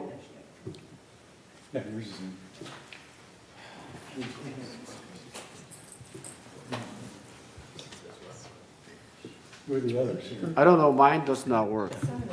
Oh, okay. There it is. Mine doesn't work here. Anyhow. Okay. One more? Yeah. That's better. Okay. So one abstain, 10 yes. So we are sending this resolution back to committee members and discuss further review. Okay? Thank you. Can I ask one request? Just quick 1 minute. Yes, yes. Thank you. They imposed the stop notice, but can we keep working in the inside of the work? I mean, the No, cabinets- no. You have a cease and desist, that cease and desist period. Yeah. Your entire work Has to cease stop. and desist. So until next. We resolve this issue. So what is the procedure? I'd like to know. What It's going to go before the architectural committee, the one you appeared at previously. Next month, it's going to go to that committee for the whole the discussion and review, review. And you certainly can attend that meeting as well. When is it going to be, sir? Next, I don't know. Well, July 7th. check with the chairman of the Yes. ACSC, and then he will. July 7th. And July then- 2nd? Yeah. 7th. July 7th. And then I'd like to know, let you know the variance to plan is submitted from the beginning. Yes. I clearly shows that the folding door is opened outward. If you check the. Come to the committee if you want to discuss this. We're done discussing it today. You can come to the committee meeting on Right. July 7th. Let's discuss at the ACSC. Okay, thank you. Thank you. Okay, we're done. Item 11. Now, item 12, 30 mutual committee report. First, Donna, take away for Finance Committee. Okay. And today we've got the report in two parts because while we are living with our current budget process and income, revenue, and expenses, we are also in the midst of planning for 2026. So we have you got those, Michaela? Great, okay. So I just want to very quickly and briefly go over some of the budget process that we're going through right now and some of the factors affecting costs. And to start, I just want to share with you something we never get to do and talk about in finance because there's no spot for it in the report. And that is some of the projects that we've been doing over the years because we always speak in terms of a single year. And so we've done, over the years, several environmental projects that not only have helped the environment, but have actually had financial benefits for the community. Look in your next issue of The Breeze. There will be an article that will be describing some of what we've done. Landscape watering, landscape watering was changed to recycled water everywhere except gates 11 and 14. Thousands and thousands of square feet of turf removal, solar panels, all kinds of things. For those of you still here before you leave, there are flyers on the counter just so that you can take a peek at them. But again, in the next issue of The Breeze, there will be a full article describing some of these things. And what's wonderful is every single one of these projects has not only helped the community, has not only helped the environment, but has actually had financial benefits for us. So I just wanted to highlight that. And with that, just share with you, we are now in the midst of planning the 2026 budget process. It started last November for our departments and the folks who work here and support us. Began workshops with board committees in January and February. April, the department heads developed some preliminary operating budgets. And in May and June, and frankly on June 9th, the budgets were reviewed and presented to the board as version 1. We asked them at that time to go back to the drawing board. We kind of shared some of our concerns with it, hoping that it would not be as high as it was. We were looking at around 10%, and we want that much less. And so we have asked them to go back. In July, we'll get version 2, which will be prepared and distributed to the board. And on August 18th, I just want to share with all of our members that version 3 will be presented at a televised board meeting. And of course, it will also be available on TV6. In September, the plan will be adopted. And in November, assessment letters will be mailed to each of the members. One of the things that I just think is really important while we are working through this process that all of our members are aware of is we can control some things. And we've asked each of the departments to look again and go back to the drawing board. But there are some things we can't control. We can't control inflation. We can't control regulations. Organic waste is something we've been dealing with for a couple of years, and that's a contract the city enters with the people who take care of it. But we also have concerns about non-functional turf. You hear it discussed as AB 5072, where non-functional turf can't be watered with potable water. And in Third Mutual, all of Third Mutual is recycled with the exception of gates 11 and 14, and that's for really specific reasons, and the cost and the process is pretty much prohibitive. So it's something we're dealing with. We haven't gotten, they still have not defined specifically what is non-functional turf, and so we're still working with that, but we have to plan for it. There's no way we can just ignore it. And fire risk reduction you heard about earlier. We can't do anything about utility rate increases. We can't do, that means water, sewer, and electricity, salaries, minimum wage increases, and union contracts. Insurance industry rate increases I had put on there, which is normally something we can't do much about, but this year with a great deal of effort from both boards, United and Third working together, and Dan Yost, our insurance person, we have actually gotten some positive results and are very pleased about that.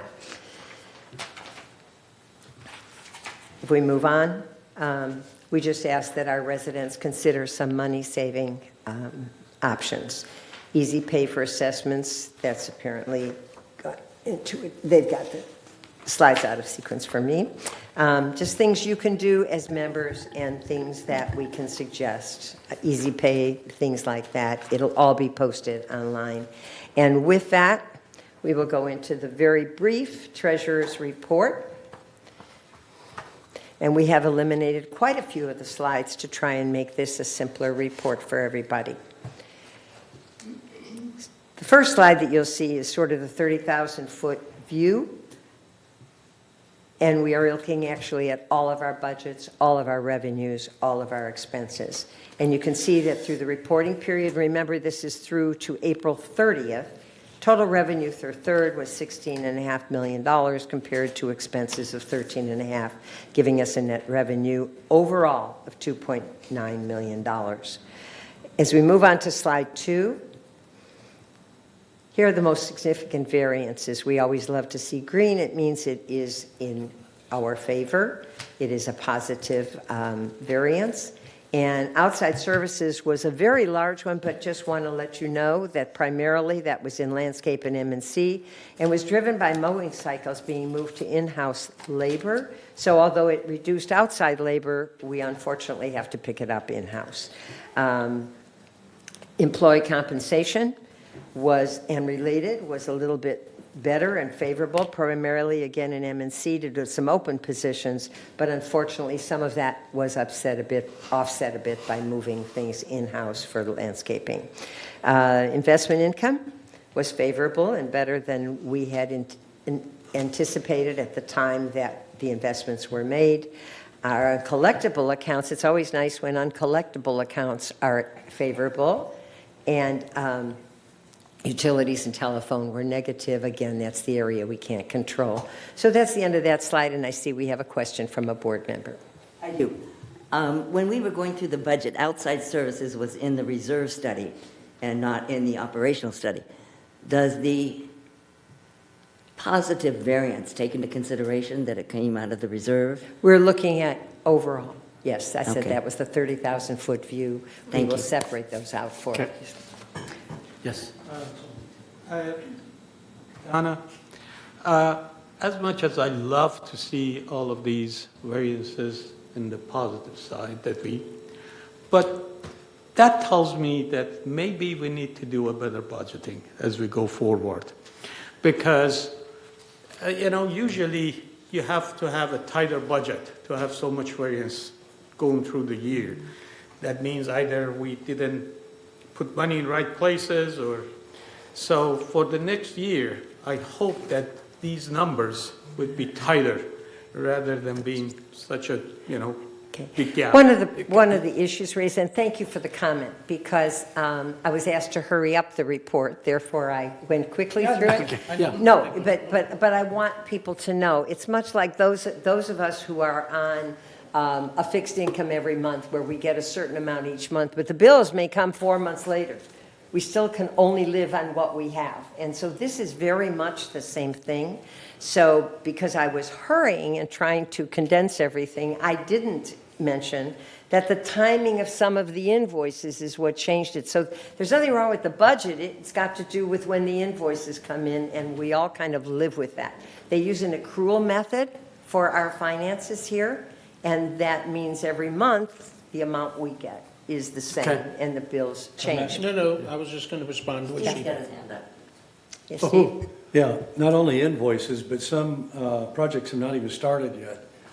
So you won't even see that until later. Right.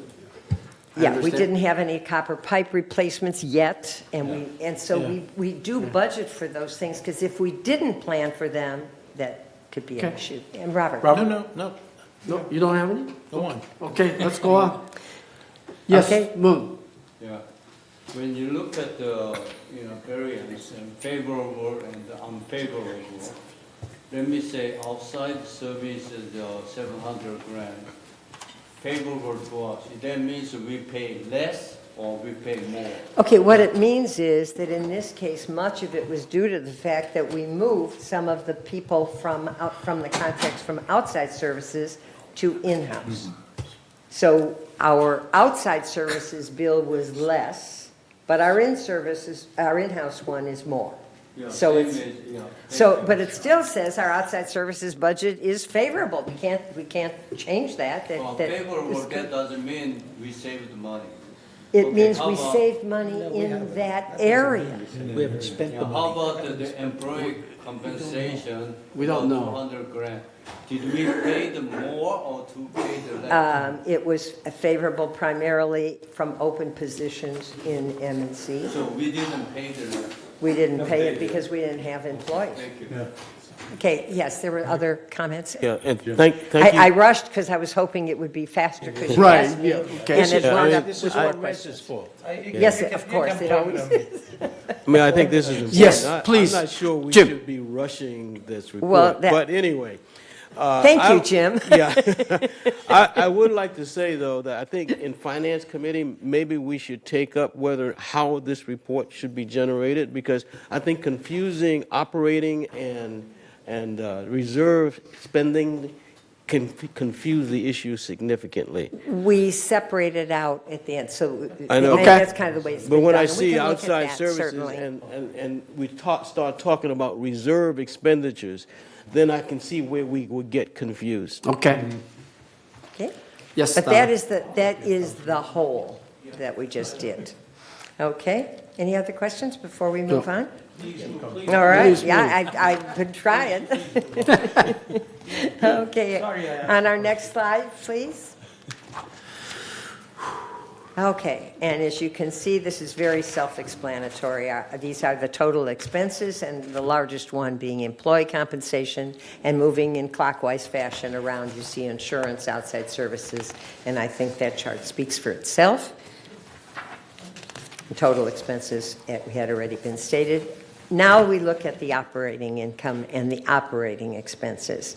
And here you can see that we're looking specifically for our operating budget in assessment and non-assessment revenue.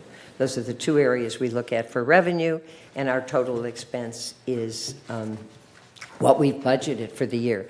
This is important because it's what we anticipate, whereas reserves are moved as needed, although we still do make some estimates on them. And you can see that at the moment, as of April 30th, we had an operating surplus of $1.2 million. Moving on. Our non-operating fund, and that includes very small garden villa fund, our unappropriated expenditures, which in fact is what we call our contingency fund in most other cases, the disaster fund, replacement funds, which is our big reserve fund, and the total of all of those funds. And as you can see at the moment, the current balances are $36,775,000, and these balances have been growing each year. We've worked very hard at that. There was one year where it dropped down intentionally because we had some work we had to do. Moving on. This is just to show you how the fund balances have changed over the years, and you can see that the replacement funds, with the exception of 2024, where we intentionally had some expenses we knew we would have to incur, has been growing each year. And just so you know, on the very top, there's a teeny tiny little gray line. That's the Garden Villa Rec Room Fund. We didn't ignore it. It's just small. And the last slide is our resale history, and you can see that year to date we've had 149 sales, 3 more than last year. This is our slow time, though, has been, and so we will look forward to the summer being hopefully a little more robust. And with that, that concludes my report. Okay. That's it? Yeah. Okay. By the way, we have eliminated probably about 6 slides that had a lot of tables and numbers and condensed it. So hopefully it's helpful for our members, because that's the purpose. Okay. Thank you, Donna. And the next item is ACSC report. Director Yun. Thank you. We met May 12, and we discussed several things, and one of them also we met the June 6th, and today we had the item D was rescinded. We are saying we're going to discuss it again, and other than that, we are trying to revise the fee schedule to update the current all the expenses we are incurring. Okay. And so we're going to meet, the next meeting is July 3rd, and I'm not so sure since it's so close, so I'm going to wait until the steps coming up a different date. Thank you. Okay, good, thank you. And item C, which is MNC report, Dr. Karimi? Thank you, Mr. President. The last MNC meeting was canceled and we did the budget, so there is no report for that. Okay. Our next meeting is July 7, 2025 at 1:30 p.m. in the boardroom. Thank you. Okay, report of the landscape, item D, Colonel Parson, please. Colonel? Okay, real quick. The VMS Nursery has new software to inventory plant material and watering schedules for plants, which is nice. Savings to be realized there. New mule vehicles have been ordered, which have greater capacity for picking up clippings. Several people have mentioned that they haven't had their clippings picked up. This should help with that. Fire Zone Zero legislation is still pending. Some state provisions will be received the end of month June and the rest in December 2025. We are looking into the possibility of dethatching the grass areas in Third Mutual. The grass has become so full of kikuyu grass and thatch that water cannot reach the depth required for healthy lawns. The initial cost proposal is $75,000. Water savings will be realized as well using this procedure. More to follow on this. We now have a 4-man landscape modernization crew. This crew replaces old and end-of-use life plant material, replacing with drought-tolerant plants where appropriate. They also replant small slopes. Weeds grow quickly after rainy periods. Landscape staff perform spot kills on these weeds after rainy periods. Several people have mentioned that. The slope overgrowth along Santa Maria Street belongs to the Willows. We have requested that they perform slope maintenance and cut down the plant material along Santa Maria. They're working on it and are nearly completed. I saw them out there this morning. This will improve the appearance along the roadway. Next meeting will be 3 July, 9:30 a.m. in the boardroom. Okay, thank you. Item E, Water Conservation Committee, Director Johnson. I don't know why she is, her name. Because it was accidentally Okay, carried yeah. over from the previous month, but I. Okay, yes, please. It was the month that I couldn't. Yes. go. So the We last- met. Huh? Go on. Yeah. The Water Conservation Committee meets quarterly on the last Thursday of the month of January, April, July, and October. Our next meeting will be July 31st at 2 p.m. in the Elm Room here on the first floor, and we encourage everybody Okay. to please attend. Thank you. Item F, report of the Resident Policy and Compliance Committee. Policy and Compliance Committee met on the 28th of May and considered two issues. Microphone, thank you. One of those issues was placed on 28-day notice today. That has to do with the schedule of monetary penalties for things like alterations, clutter, landscape restrictions, etc. The penalty for most violations ranges from $150 to $2,000. The exception to this range is for the violation of alteration guidelines, which now ranges from $150 to $10,000. Actually, it doesn't already do that. It's on 28-day notice. The second item that the Resident Policy Committee addressed was the alteration of exclusive use common area. This issue is being discussed by the committee, and at this point in time, there are varying opinions on what, if any, restrictions should be placed on a member's use of their exclusive use common area. Discussion about this will continue at our next meeting, which is scheduled for the 24th of June at 9:30 here in the boardroom. Thank you. And item 13, GRF Committee highlights. First, CAC. Director Muchnick. The Community Activities Committee met on Thursday, June 12th, here in the boardroom. We had a full agenda. Items discussed and approved include the following.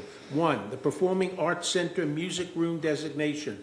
The former billiards room in the Performing Arts Center has now been designated as a music room. A hybrid model for operation has been approved on a 6-month trial basis. The All Musicians Club will be loaning equipment that usually involves the back line as well as amps. There will be drop-in times if the room is not reserved.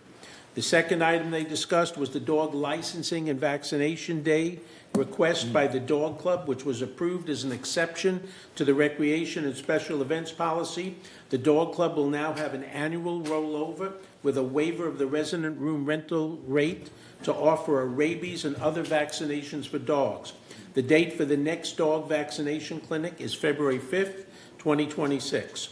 The third item we discussed was the Community Concert Club, which has been approved, their request for an exception to the GRF recreation poster policy. They will be permitted to place posters measuring 11 by 17 inches in clubhouses 1, 5, and 7, as well as the Performing Arts Center. They will only be allowed to place their posters in these locations for the same time period allowed for all other clubs.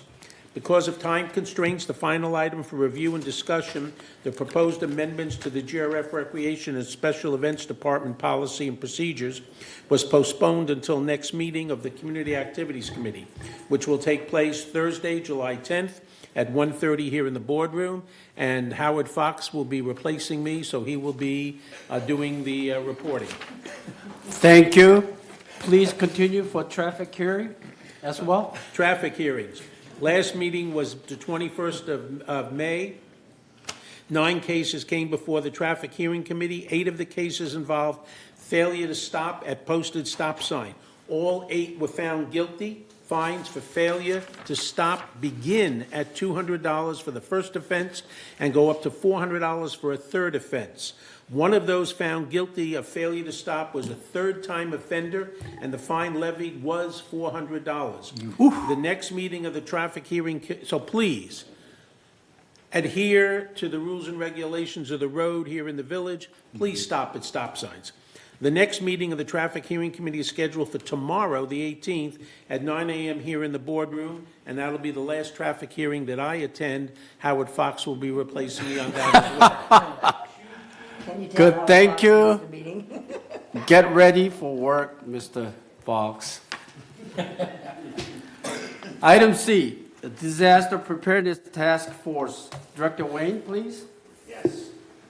When the board met, they were supposed to have... Turn the mic on, please. Oh, yeah, that's a good idea. When the board met, they were supposed to have Eric Nunez as the speaker, but he was unavailable. He was out of town. So Aaron stepped in for him and did a really great job. Now, one of the things that they brought up was everybody should have a kit at home, an emergency operations kit. And one of the problems is what's in your cabinet may have expired stuff in your cabinet. So they're saying replace all of these expired items in your cabinet. Okay. Radios in the medical cabinets is something that they're looking into. They need a captain for cul-de-sacs and other buildings. Bike registration at Clubhouse 7 was conducted on June 13th, and there were 94 bikes showing up for registration. That seemed a lot to me. Okay. Yeah. And Aaron told us that there have been bikes that have been recovered. And all the ones that we recovered had been registered. So that's definitely a reason for you to register your bikes. There's a lot of coordination going on between the city and us as far as the disaster preparedness. One of the things that came up was backup generators. We have 19 backup generators, but they do not work for the houses, for our units. They only work for the stations that we enter, enter and exit. Another thing that was brought up was that since they don't have coordinates, since they don't have backup generators that reach our homes, then everybody should have a lantern. And lanterns are relatively inexpensive, so you should consider that as something you want to have in your home. Okay, and the next meeting is going to be? July 29th? Thank you. Thank you. Item D, the GRF Maintenance and Construction Committee, Director Parson. Okay, last meeting was on the 11th of June this year. Items included, a fence was damaged near Gate 14 recently. A car hit the fence and damage repairs are in progress.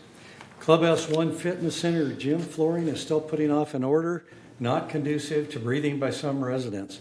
The staff will try again to ventilate with fans and will try spraying the floor with a solution made up of 1 part of water to 1 part vinegar. Also, if needed, the local air quality department may be asked to take air samples to assist in lowering the pungent odor in the fitness center. Next, a proposal will be brought forth soon for acoustic applications to be installed in Clubhouse 1 multi-purpose rooms 1 and 2 and rooms 2 and 3 in Building F.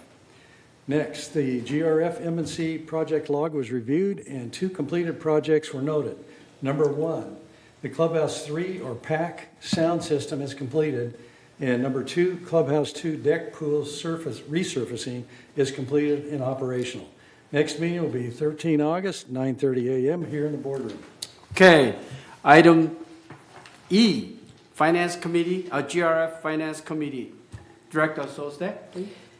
The GRF Finance Committee will meeting tomorrow here in the boardroom at 1:30. Okay, good, thank you. GRF Mobility and Vehicle Committee, Director Johnson, please. The prior meeting was held on May 7th and reported in our board meeting of May. The next meeting is scheduled for August the 6th in the boardroom at 1:30 p.m. Okay, next item is a GRF Landscape Committee meeting was held on June 16, which was yesterday, 1:30 p.m. in this boardroom.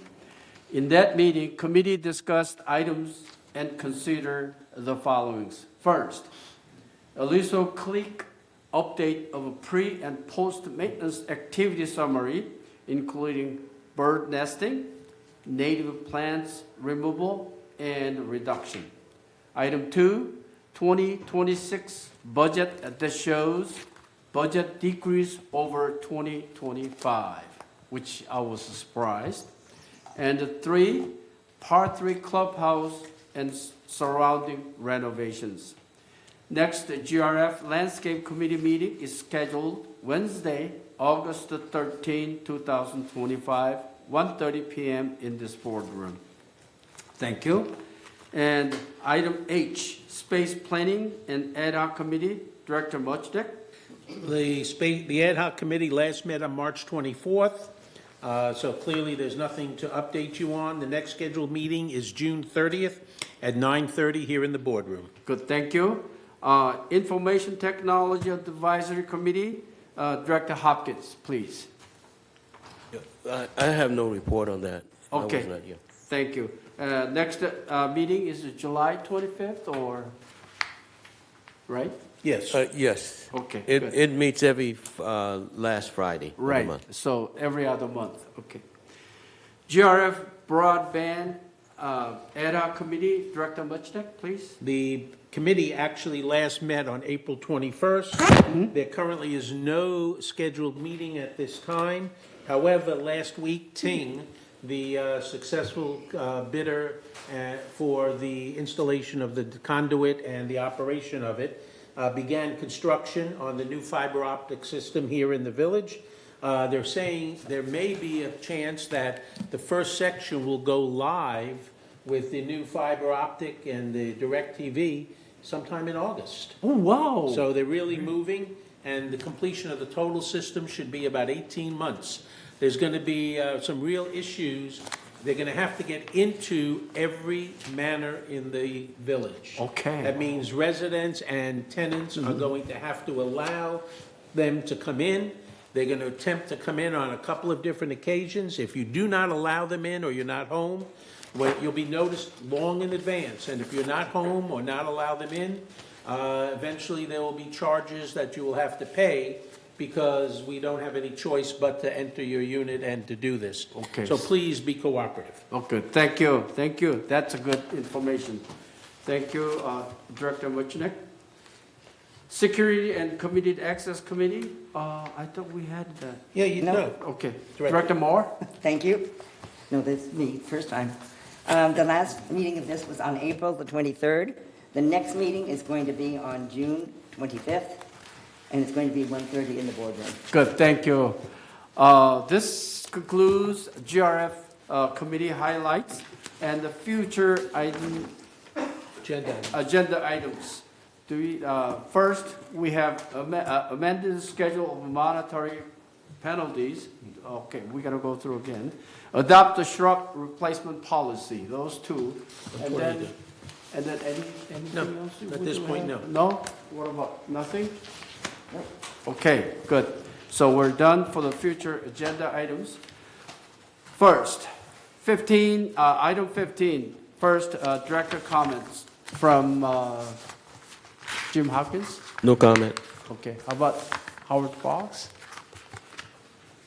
No comment.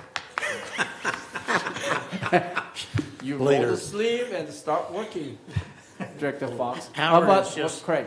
Howard is just hoping that the next time he misses a meeting, we don't give him more assignments.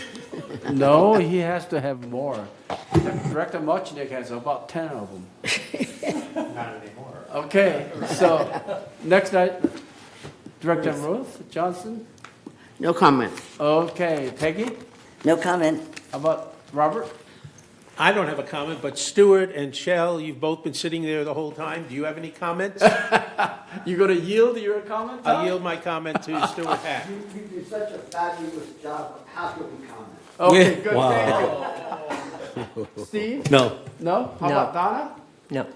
Mood is gone? Oh, okay. see him sneak out. Okay, I didn't see him. What about our staff? No comments. No? How about Michaela? Good. You don't have any comments? No? Okay. Okay, this is done, and we are into the recess for lunch. Now, this is about 10 minutes to 12. We will see you 12:15 in the Willow Room, okay? Meeting adjourned. Thank you.